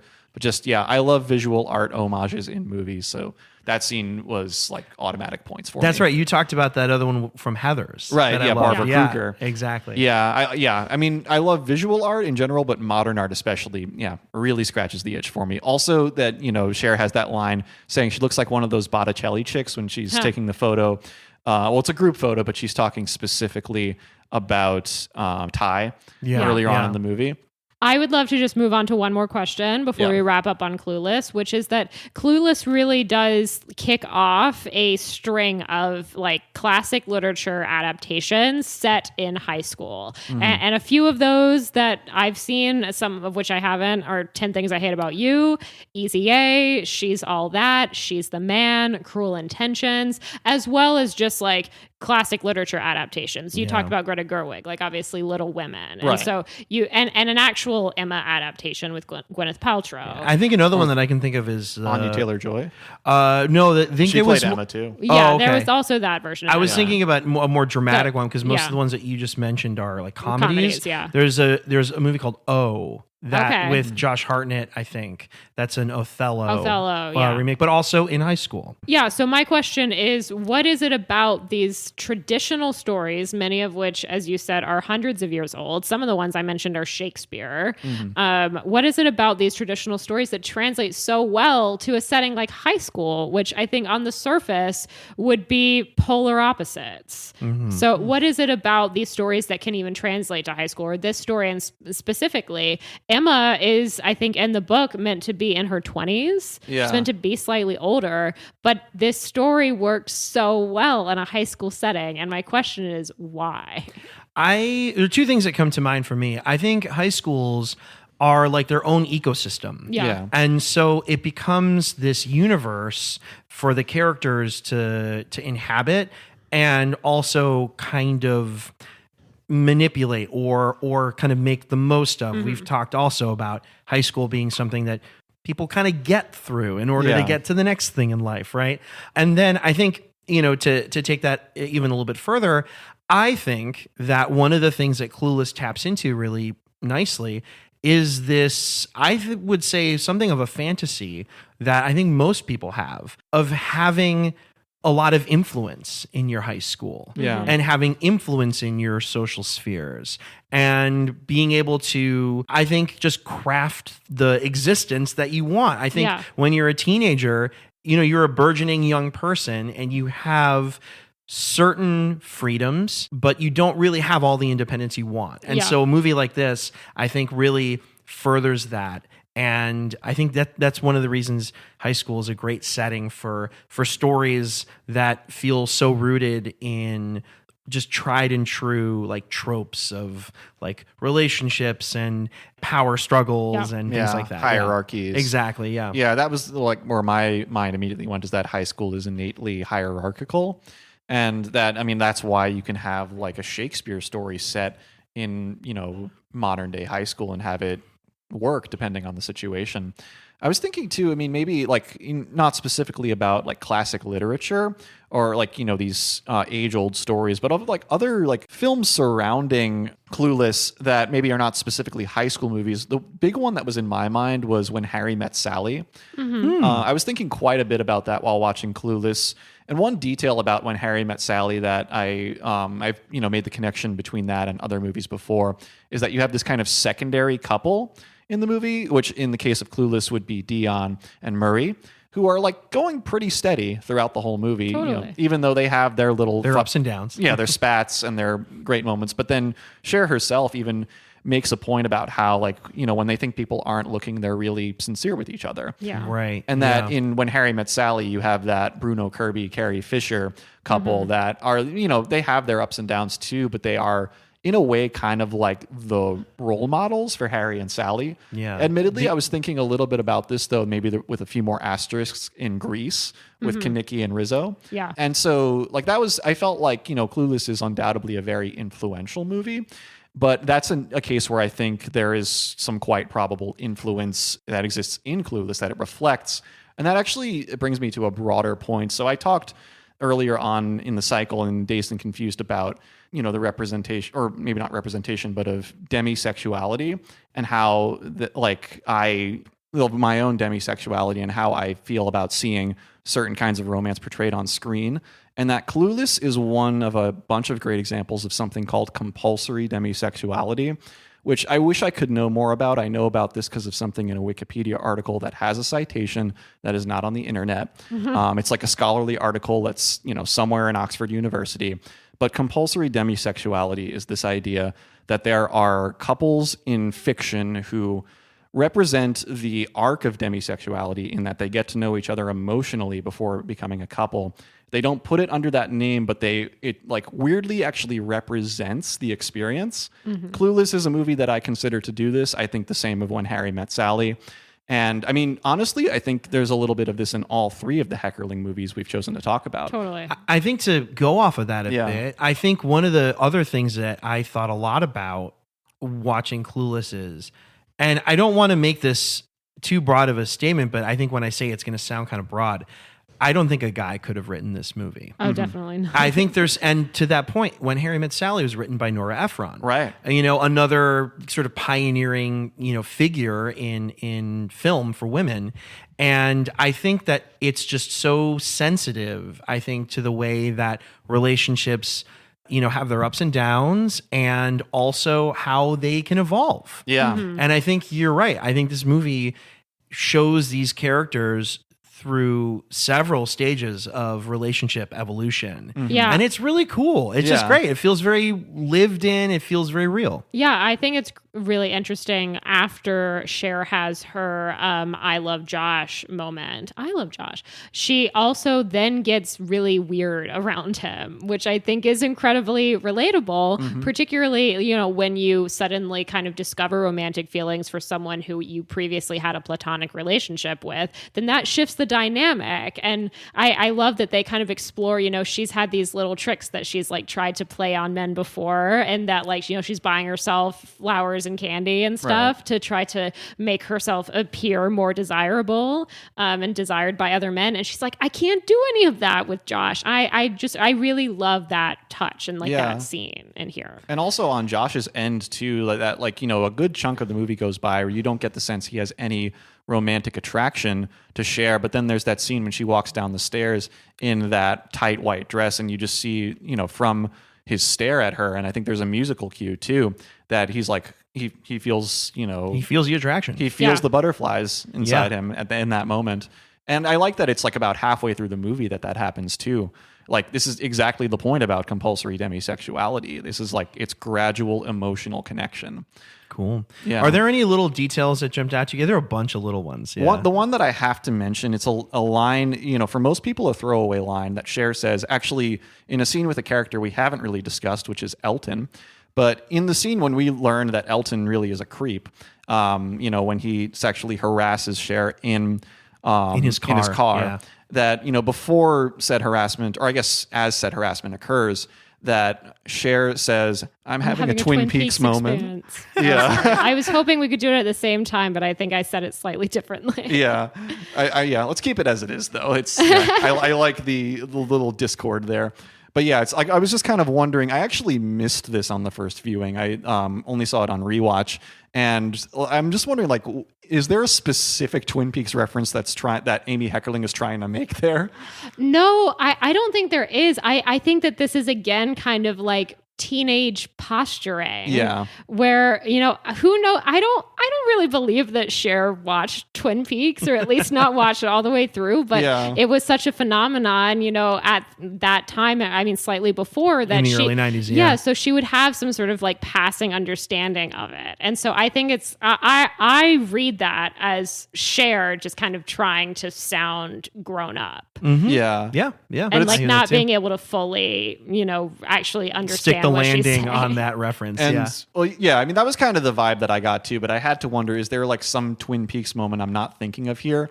Interestingly, though, we didn't mention this with Fast Times, but David Lynch was one of the directors originally approached to direct. I was going to say movie. it if you weren't going to say it. Yeah, for sure. And I mean, it makes sense that he didn't direct it because, I mean, I think he said himself, this is not the kind of movie that this is not the kind of movie that I do, but I wish you good luck. Something like that. And then he drove off in his Volkswagen. Yeah.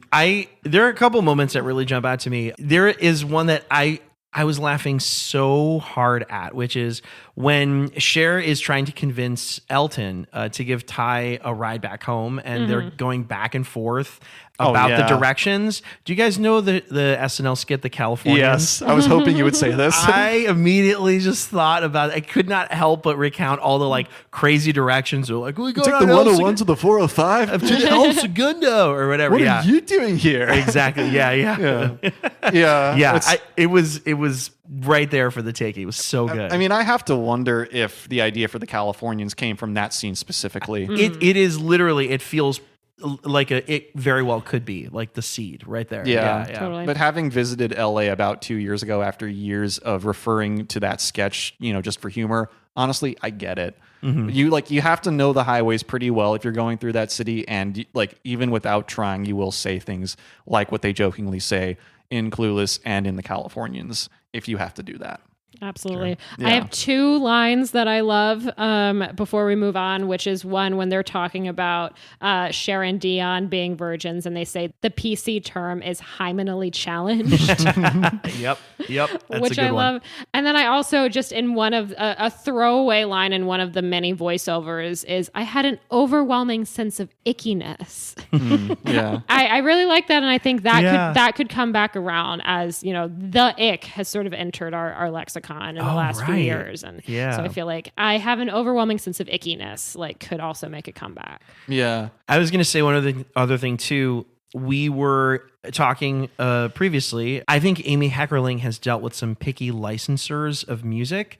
It was so cool to listen to a lot of early Radiohead. Oh yeah, in a movie. Yeah. I just love that. I was like, That's the more peak of that. time for that. That it's only their sophomore album, and they're already getting these iconic needle drops with Fake Plastic Trees and My Iron Lung. Yeah, exactly. Loved it. And also that both songs appear more than once in the movie. And like in one case, My Iron Lung, I think it's actually not ripped straight from the recording. It's like adapted into the score. Right. Yeah, exactly. Yeah. I loved that detail. For and sure. actually, just make one final reference and a callback to something we said earlier. Did either of you catch the name of Josh's girlfriend earlier in the movie? I did not. Heather. Oh, you know what? I did. Yeah. I did. I heard it, and then it just went in one ear and out the other. But you're right.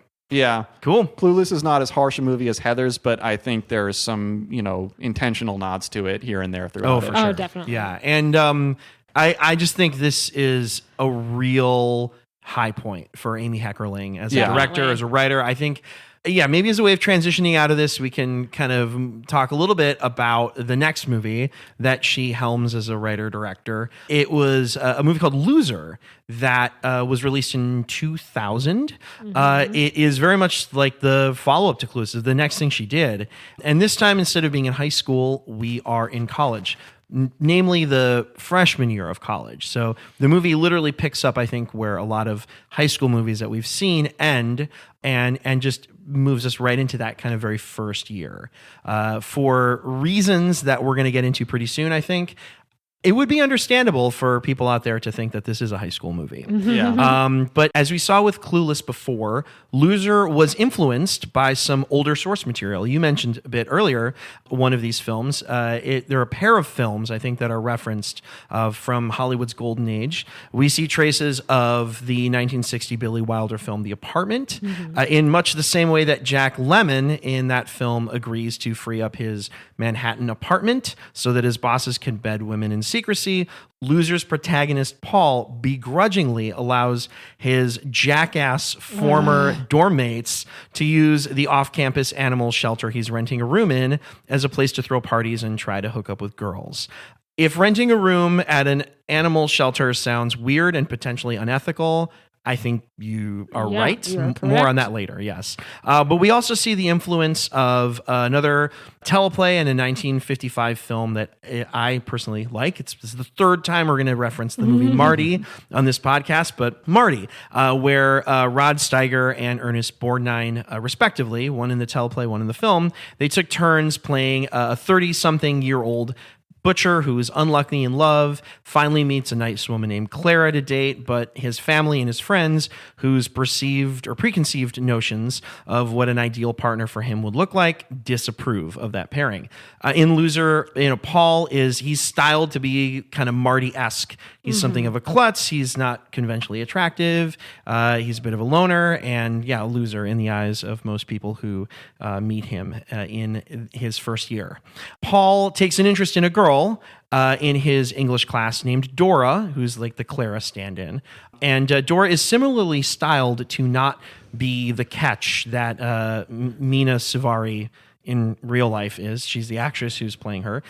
She is, let's say, like bohemian and maybe grungy in a way. She's largely ignored by both guys in general and the college's financial aid office. And the financial strain that she's under puts her in an uncomfortable situation where, much like Shirley MacLaine's character Fran in The Apartment, she stumbles into a deeply unfulfilling and borderline abusive relationship with somebody who has power over both her and Paul, the English professor, Mr. Alcott. But he's played rather effectively by Greg Kinnear. Will Paul grow a backbone and stand up to his absolutely despicable and stoogey former roommates? Will Dora's financial situation stabilize without the influence of her professor? And will these two kids, mismatched in their respective social circles, finally realize that they were made for each other and give this movie a happy ending? Had you guys seen this movie before? No. Do you guys know about this movie? Honestly, no. I had paid basically zero attention to it until you suggested it for this conversation. It's funny. I had not heard of this movie, but I mean, this movie is not to be confused with the Wheatus music video for Teenage Dirtbag, which we have to talk about. And I think we should start with it. Because, let's do it. Because the movie starts with it. Well, yeah, the movie starts with Teenage Dirtbag, but even after I finished the movie, I went immediately and rewatched the video to Teenage Dirtbag.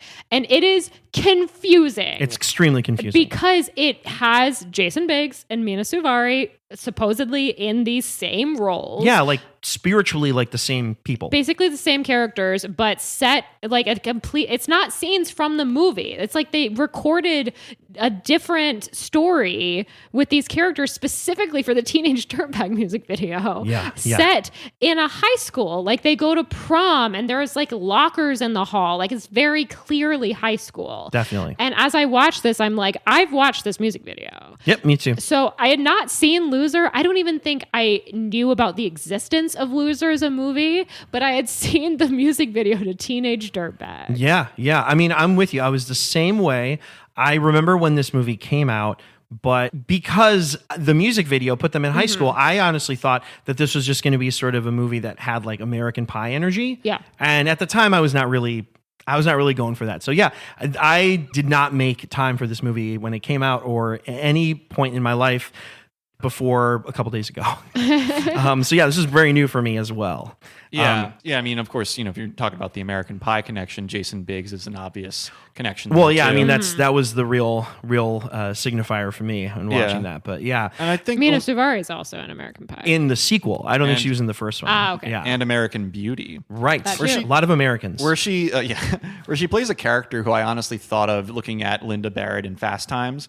This character who postures a lot. Definitely. But is, spoiler alert for American Beauty, she is revealed to be a virgin towards the end of the movie. Yeah. Yeah, I think that's probably Mina Suvari's best known appearance. Yeah. And I think going back to what you said, this confusion that watching the music video for Teenage Dirtbag brings, I think that this movie had a real issue in terms of how it was marketed. Yeah. And I think there is a lot of studio interference at play here. And actually that kind of undergirds the first kind of question that I will pose to you guys, which is, I think this is a pretty unremarkable movie. And I might even be a little bit generous. In an interview that Amy Heckerling did with Gilbert Gottfried on his podcast, she said the following things about the production of this movie. She said, "You're writing one thing and they keep making you change it until you don't know what's good or bad anymore. And then it comes out and it makes no money and you're the idiot.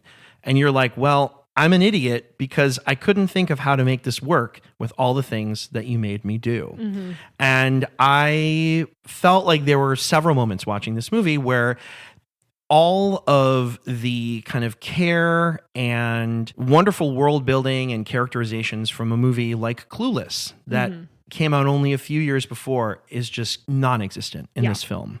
And I have to imagine that some of it comes from the fact that this movie was probably given notes to death, basically, by the studio. And I'm wondering if you guys felt like there were any moments in the film that jumped out very clearly as being so underdeveloped. There are a number of things you can pull from, but a lot of things that felt underdeveloped and that maybe would have been the byproduct of studio meddling. Yeah, I mean, I remember hearing that she originally pitched this as an R-rated film. Yep. And then I think the executives at the studio changed and they come to her and tell her she has to make it PG-13. So I think that's mistake one, is that she has to essentially censor this movie. She has to water it down.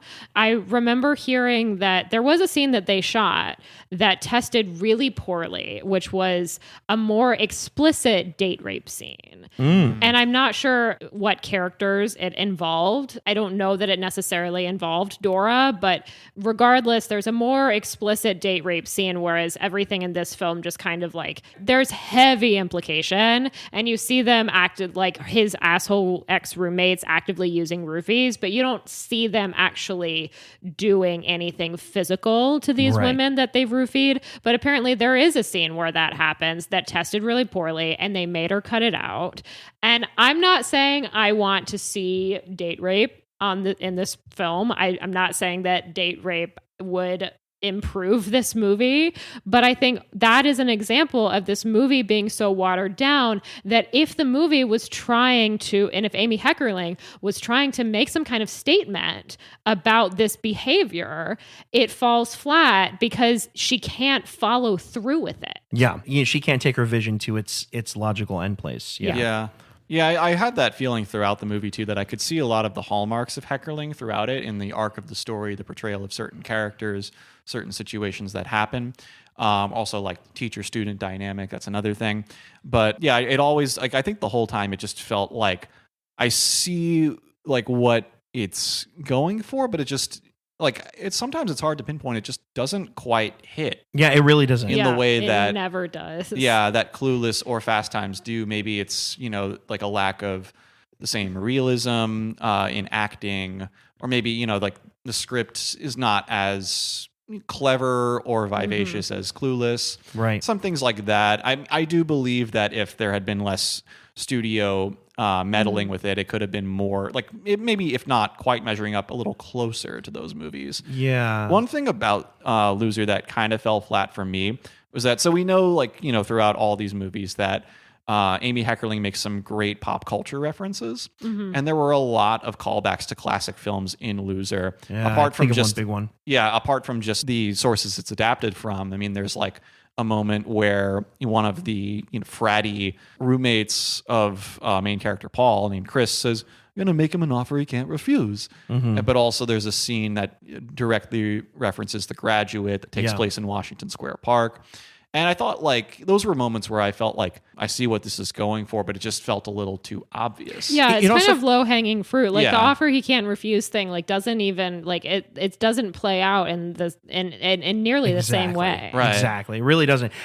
The word that I wrote for myself was unearned. Yeah. Unearned. Yeah, that's good. I mean, it's not like Heckerling hasn't made these sort of lofty references before. I mean, like in Clueless, there's a moment where you see Cher's phone and you hear also Sprach Zarathustra from 2001 A Space Odyssey. Yeah, but it's one. like, I think there's a brevity to that reference that kind of saves it. Totally. Like it's funny while it lasts, but it doesn't overdo it. Right. And I think maybe the references, I mean, it's not like make him an offer he can't refuse is that drawn out, but it just feels a little bit like, you get that? Yeah. Like, Yeah, I think also, that scene in Clueless kind of works because, and this is a little bit of a through line to Fast Times, is that that's a moment where I think the musical cue is trying to bolster or kind of buttress the importance of this, Right. Yeah, of that phone exactly. call for Cher. Yeah. And I think that The Loser really does not have a lot of moments in the direction that feel like you're getting into the character's interiority. yeah. Definitely. And it really suffers because of that. I think that, like in some ways it feels like it's just trying to be Fast Times at NYU. Huh. Yeah, absolutely. Again, I was speaking a little bit to the autobiographical nature of a lot of Amy Heckerling's writings. She was an NYU student as well. And from what I read, the financial situation for her there was also pretty dire. So Yeah. looking at the way that Mina Suvari's character Dora is styled felt to me a lot like an Amy Heckerling stand-in. Yeah. In some of the ways that, when we first meet Ty in Clueless, could definitely relate. In some ways, I think that Loser may have been a better movie if Dora was the main character. Yeah. I agree. I Yeah. agree. I agree completely. Yeah. I have to say that I, in general, am not a huge Jason Biggs fan. Mm. And I think, yeah. like you had kind of alluded to at the time American Pie was coming out, not really being about that. And I was too young to watch them at the time they were actively coming out. But by the time I was old enough to watch them, I kind of had no interest. And again, it's nothing against Jason Biggs. I have this with a few actors that I like kind of actively dislike for no reason. That's like not their fault at all. And he's one of them that just I find very off-putting. Yeah, I agree. There's something about him just never really quite landed, and I think one of the things that Amy Heckerling talked about is, I alluded to the film Marty before, and how there's a little bit of that going on, and I think that's something that is in some ways sort of lost. I think the apartment references are a lot more clear when you look at the narrative of the film. But when she was first pitching the film, she wanted it to be a teenage version of Marty, and Marty is all about the idea of somebody who looks rather unremarkable finding confidence in himself to not listen to the opinions of other people when it comes to love. And when I read that, I read that quote before I saw this movie. And because of my experience with the film and the teleplay Marty, I was like, oh boy, awesome. Yeah. Definitely Like, kind of let down by that. And I think that one of the things she said is when she pitched this, the studio was like, that's wonderful. Let's get Jason Biggs in here to do this. And she was like, I was actually thinking of somebody that maybe looked a little less conventionally handsome. Yeah. Because in her mind, I think he was a little bit too friendly of a character or too friendly of a face, I think. And I think the studio was way more like, he's the in guy. He's the hot guy right now. And I think the same could be said for Mina Suvari. Yeah. And I think on paper, teaming up with somebody like Amy Heckerling, having done Fast Times, having done Look Who's Talking, having just come off of Clueless, is like a really smart career choice. Yeah. But it just does not come together. I mean, when I say I don't like Jason Biggs, it's like in this, I think he's fine. Yeah. He's unremarkable. My issue with this movie, it doesn't really lie with Jason Biggs. Right. Like my issues extend in a lot of other directions, most notably his like asshole roommates, Right. which I understand that we're not supposed to like them, but we spend way too much time with them, in my opinion. Yeah, I feel like it's like there was some thread in the script and the studio was like, we need to expand on their story more. And it feels both like they are on screen too much and also like not enough for the story to work. Because if this is going to be an adaptation of The Apartment and just that without the Marty side plot, then they would be way bigger, I think, in the movie. Yeah, the fact that it's trying to do both, I think, conflicts. Yeah, I mean, they're kind of like the Fred McMurray stand-ins for that movie. You can argue Greg Kinnear is that too. Yeah, yes, exactly. Yeah, Greg Kinnear, and so it's like there's something about it that just feels like we see too much of them. Yeah. We also, they are comically in a not good way. Yeah. Like terrible. Oh yeah, Yeah. absolutely. Yeah. I felt, honestly, one of the bright spots of the film was Greg Kinnear's performance, not his character. But he's Yeah. so effective. Right. He is. He's very effective Yeah. for creating somebody that is extremely unlikable. Mhm. What Yeah. I'll say, though, and again, maybe this comes back a little bit to not developing storylines or having to pick and choose ones that the studio likes more, is it's never established why he actually likes her. Or and it's barely established why she likes him. Yes, that's true. Mhm. Yeah. Yeah. And so when the movie drops you into their relationship, it actually kind of feels like, wait, what? It really is a surprise. Right. I mean, I have to ask you guys, because when we first see them and that she is in his classroom, and then it's right after he kind of like, talks down to her because of a thought that she had raised in class. It shoots to them in his apartment having an argument, and I thought that he was her dad.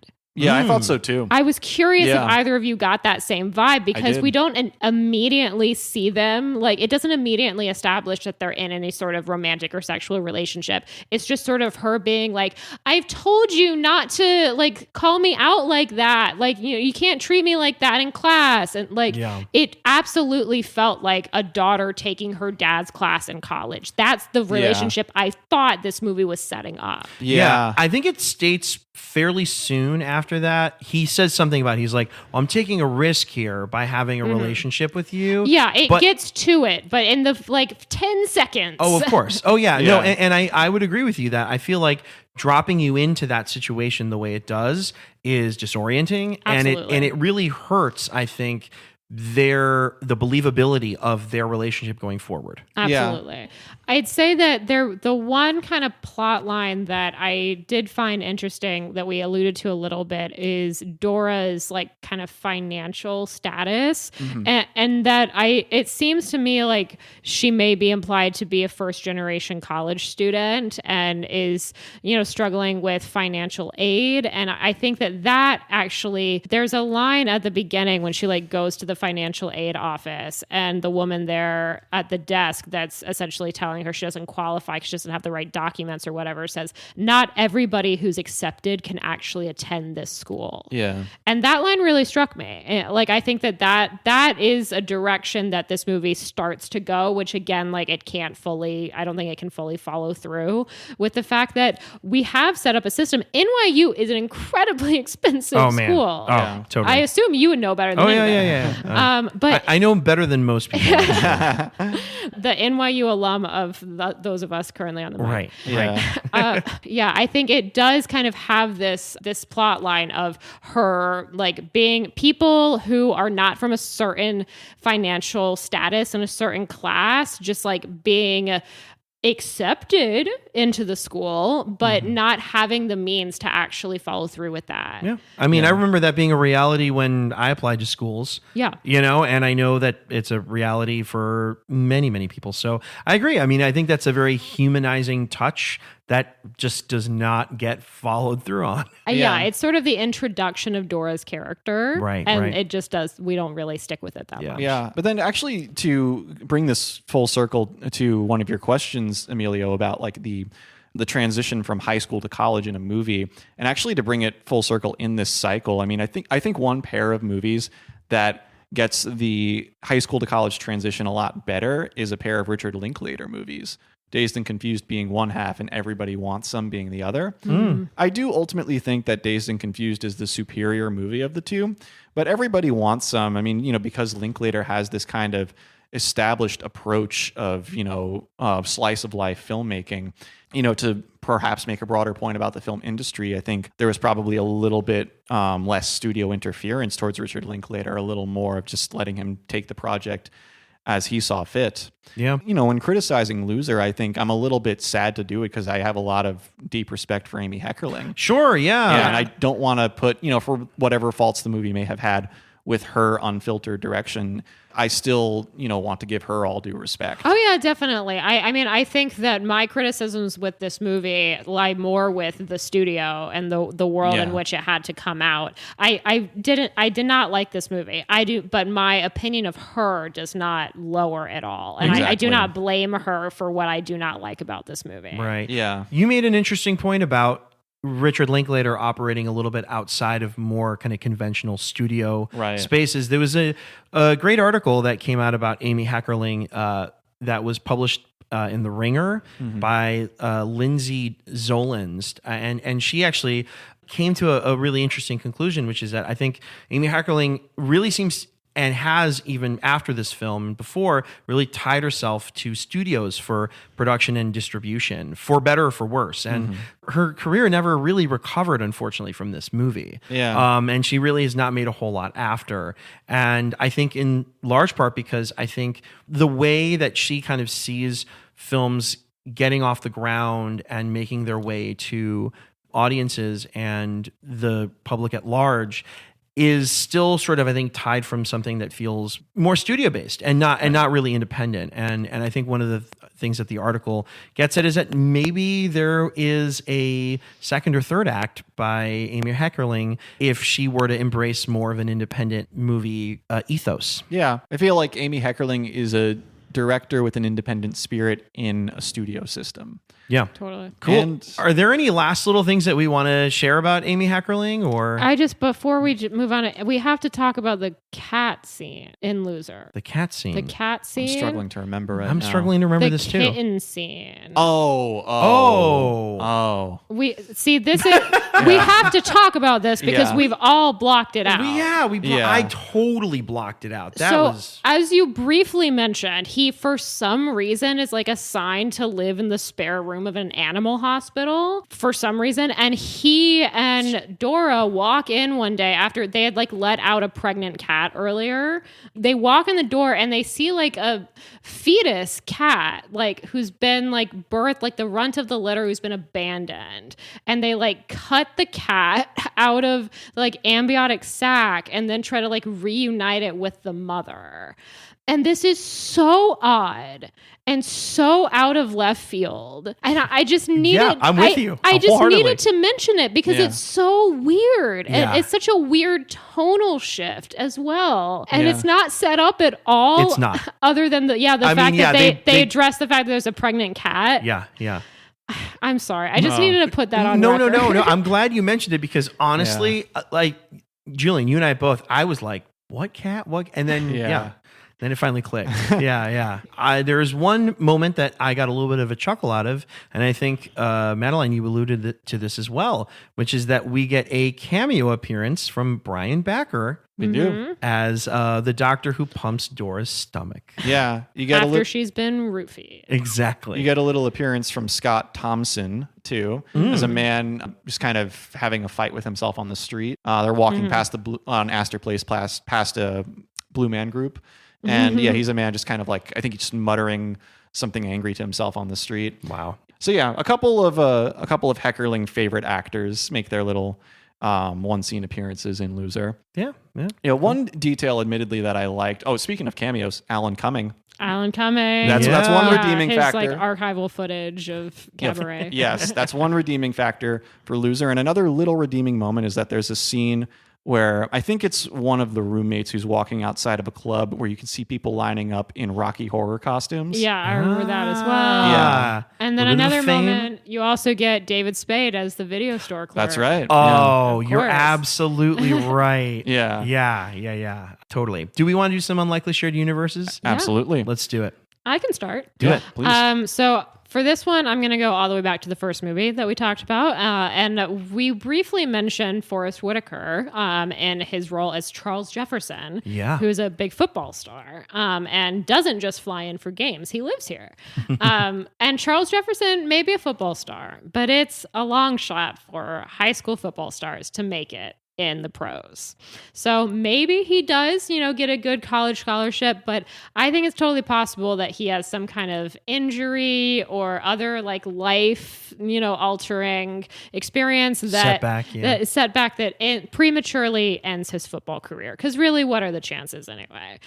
He's not always going to be like motivated by somebody crashing his car or whatever. This is true. So let's say that, he has to figure out a different career path and he ends up working for a home security company.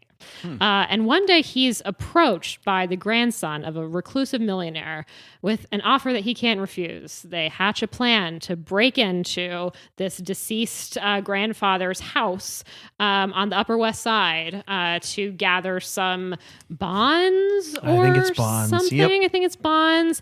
But their plans are interrupted because the house has some new inhabitants, a single mother and her diabetic preteen daughter. And I'm not going to go that much further because spoilers for the universe that we have entered.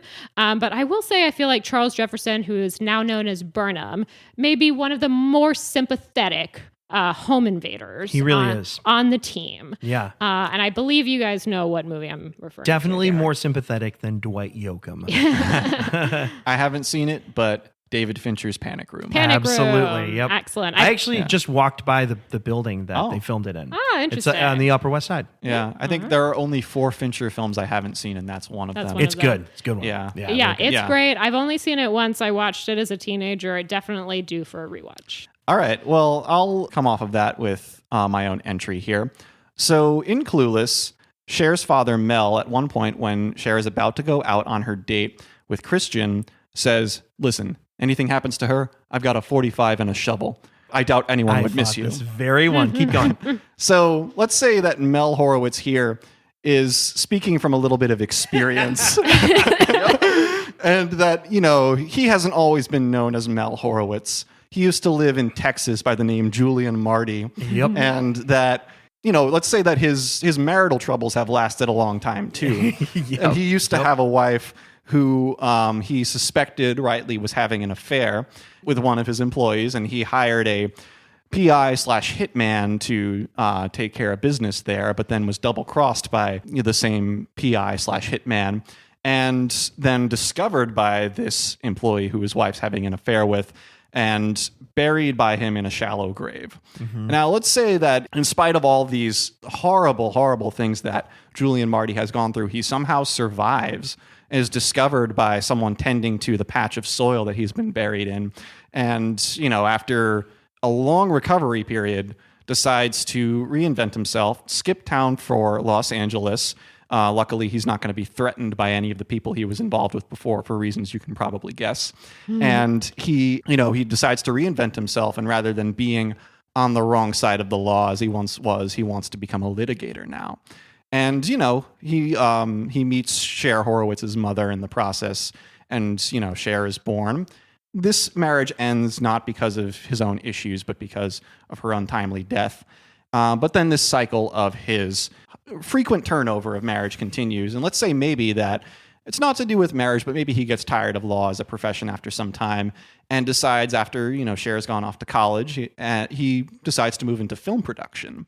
And one day, a few years later, there is this popular young director named Adam Kesher who he has to unceremoniously tell he is taking his film away from him. All right, so you did a I was 3. like, you're connected. Yeah, you're connected. You did. This is an unlikely shared universe first. Oh wow. Your first one I definitely got, which is Blood Simple, and I thought the same thing when I heard that line of 45 in the shovel. Maybe an intentional reference because that imagery is very prevalent in Blood Simple. Yeah, used to great effect. This other one, I don't really know. Yeah, you lost me with though. the other one. The other one, well, I think this is a movie the two of you have seen. But the thing is, his appearance in this movie is only one scene. It's brief. In that film, well, there is a callback to earlier in this conversation here. That film is Mulholland Drive. Ah, yes, of course. Oh. Yeah. Yeah, I remember this now. Okay. I'm remembering it now, too. This is no longer your film. Yeah. This is evidence of the fact that I've only seen that movie once, and you've seen it how many times? 3. Okay, there we go. Yeah. All right, I'll round this one out. I think this Yeah. one's actually going to be, we've alluded, I think, to a movie previously about this. So thinking about Brad Hamilton here, the last we see of Brad, he has just bested a bumbling criminal's attempt to hold up the Mighty Mart. And while we see, Brad is riding an adrenaline wave, we get to see that he's promoted for holding on the fort. We can tell, he's a very reflective guy who hasn't really enjoyed being a teenager. He's really just kind of enjoyed trying to be the most adult version of a teenager that he can be. And so I think it's not very long before he falls into some depression, maybe makes some sort of bad decisions that makes him feel like he needs a fresh start in life, changes his name, becomes Neil Miller. And as Neil gets older, he goes to school eventually, and this propensity for self-reflection and the need to make smart life decisions leads him to a line of work that he pursues, and he obtains a doctorate and becomes a trained psychiatrist. And as a practicing psychiatrist, he ends up meeting a really nice woman, a recently divorced woman named Laura, with a young son named Charlie. And they themselves get married, and their co-parenting is tested when the biological father of Charlie Scott is part of kind of a memory or some kind of a vision that Charlie has, because he's convinced that his father is actually in line to replace a globally known jovial purveyor of gifts. I You know what this is? I know it. And Well- I apologize for stepping on it earlier. No. I love that it came up. Yes. Well, yeah, the end cemented it for Yes. me. Yeah, since Yeah. you already said you had not seen this movie, but it is the Santa Claus. It's the Santa Jovial Claus. purveyor of gifts. Yeah, I do love Yes. that. And yeah, he's in all three. Yeah, I don't yeah. know if he's in the TV show that came out. Oh, the recent one? Yeah, I'm going to assume not. But he's in all three, and I seem to remember in the third, is semi-important. Yeah. I think, maybe. Yeah, I mean, he's like the foil. He's Yeah. like the foil to Tim Allen in the film. It's a good movie. I like Santa the, Claus. the first Santa Claus Yeah, the first one. is a fine, good Christmas movie. Yes, for sure. 2 and 3, a drop off in quality. Okay, I haven't seen those, but I've seen the first one, and I have memories of it. It seems like it came out in the boon of Mrs. Doubtfire, where they were kind of trying to make kind of wholesome movies, but that had this sort of undercurrent of divorce. Yeah. And I think it's pretty effective. But Judge Yeah. Reinhold, Brad, Neil Miller, I think there's a possibility, slight. But not maybe unlikely, but Unlikely, not impossible. but not impossible that they are connected. All right. All right. Any last things we want to say about Amy Heckerling? If you're listening, Amy, you're a great filmmaker. We have a lot of appreciation for your work. Yeah. Absolutely, yeah. Absolutely. I mean, we already called Clueless a masterpiece, and I am absolutely going to stand by that. And Me too. I think Fast Times is up there as well. I also really loved Fast Times. So I think it's a very deservingly praised classic film. Yeah, if Amy Heckerling were to make any more movies, I would be totally on board for that. Same here. I think that's the really big thing that I got left with is I would love to see a third act Yes. from Amy Heckerling. Yeah. Agreed. Yeah, for sure. Well, guys, this rounds off high school movies. school movies. Yeah. So next time you guys are going to be hearing from us, we're going to be cycling through 5 categories of engagement, but talking about something totally new. Our new theme, which is something I think we're going to have a lot of personal connection with, Yes. considering that we're all musicians ourselves, is what we're going to discuss. So our next theme is musicians on film. Not just music in film, but movies that feature musicians or characters who are musicians at the center of them. And I think we're pretty excited to dig We're into these. so Absolutely. for We got a this. fun slate of movies on the horizon. Yeah. I think this cycle has been a long time coming for us. And I don't think we'll say what all of those movies are to kick it off, but we will tell you the unanimous entry that will kick off that cycle, which is going to be a movie we have mentioned in passing many times before on this podcast, Robert Altman's Nashville. Yeah, I'm excited to see this again. So excited to Me too. rewatch Nashville. 1975 ensemble masterpiece Third movie we're discussing of the Best Picture pool from that year after One Flew Over the Cuckoo's Nest and Dog Day Afternoon. I keep thinking about this and how is it possible that we'll go through this entire Best Picture pool at I some think point? we have to. I'm excited to talk about Jaws. I feel like there's one like Fellini film in there Barry too. Lyndon. Oh, Barry Lyndon. Is Yeah. there another Fellini film? Or I don't think something? there's a don't think Fellini. so. Maybe he Okay. got nominated for director that year. Oh, for you know what? something? I think that was That it. makes For sense. Amarcord or something. Yeah, That's I think the right that's year. the one. That's the one I'm thinking of. But yeah, I feel Yeah. like we can, fit Jaws and Barry Lyndon into future cycles. Let's do it. Let's Yeah, do it. hold us to it, listeners. Hold us to it. Awesome, guys. We're on social media, right? Yes, we are. So you can follow us on Instagram and TikTok at Sleepless Cinematic Pod. You can email us at sleeplesscinematicpod@gmail.com. You can follow me on Letterboxd at Patroness of Cats. Or me on Letterboxd at Julian_Barthold. This has been really wonderful talking I've high loved school this. movies with This you has. guys. I'm sort of open to the idea of us doing a little recap. Yeah. If we want. Yeah. Yeah. Awesome. Guys, good night. Yeah. Aloha. Aloha.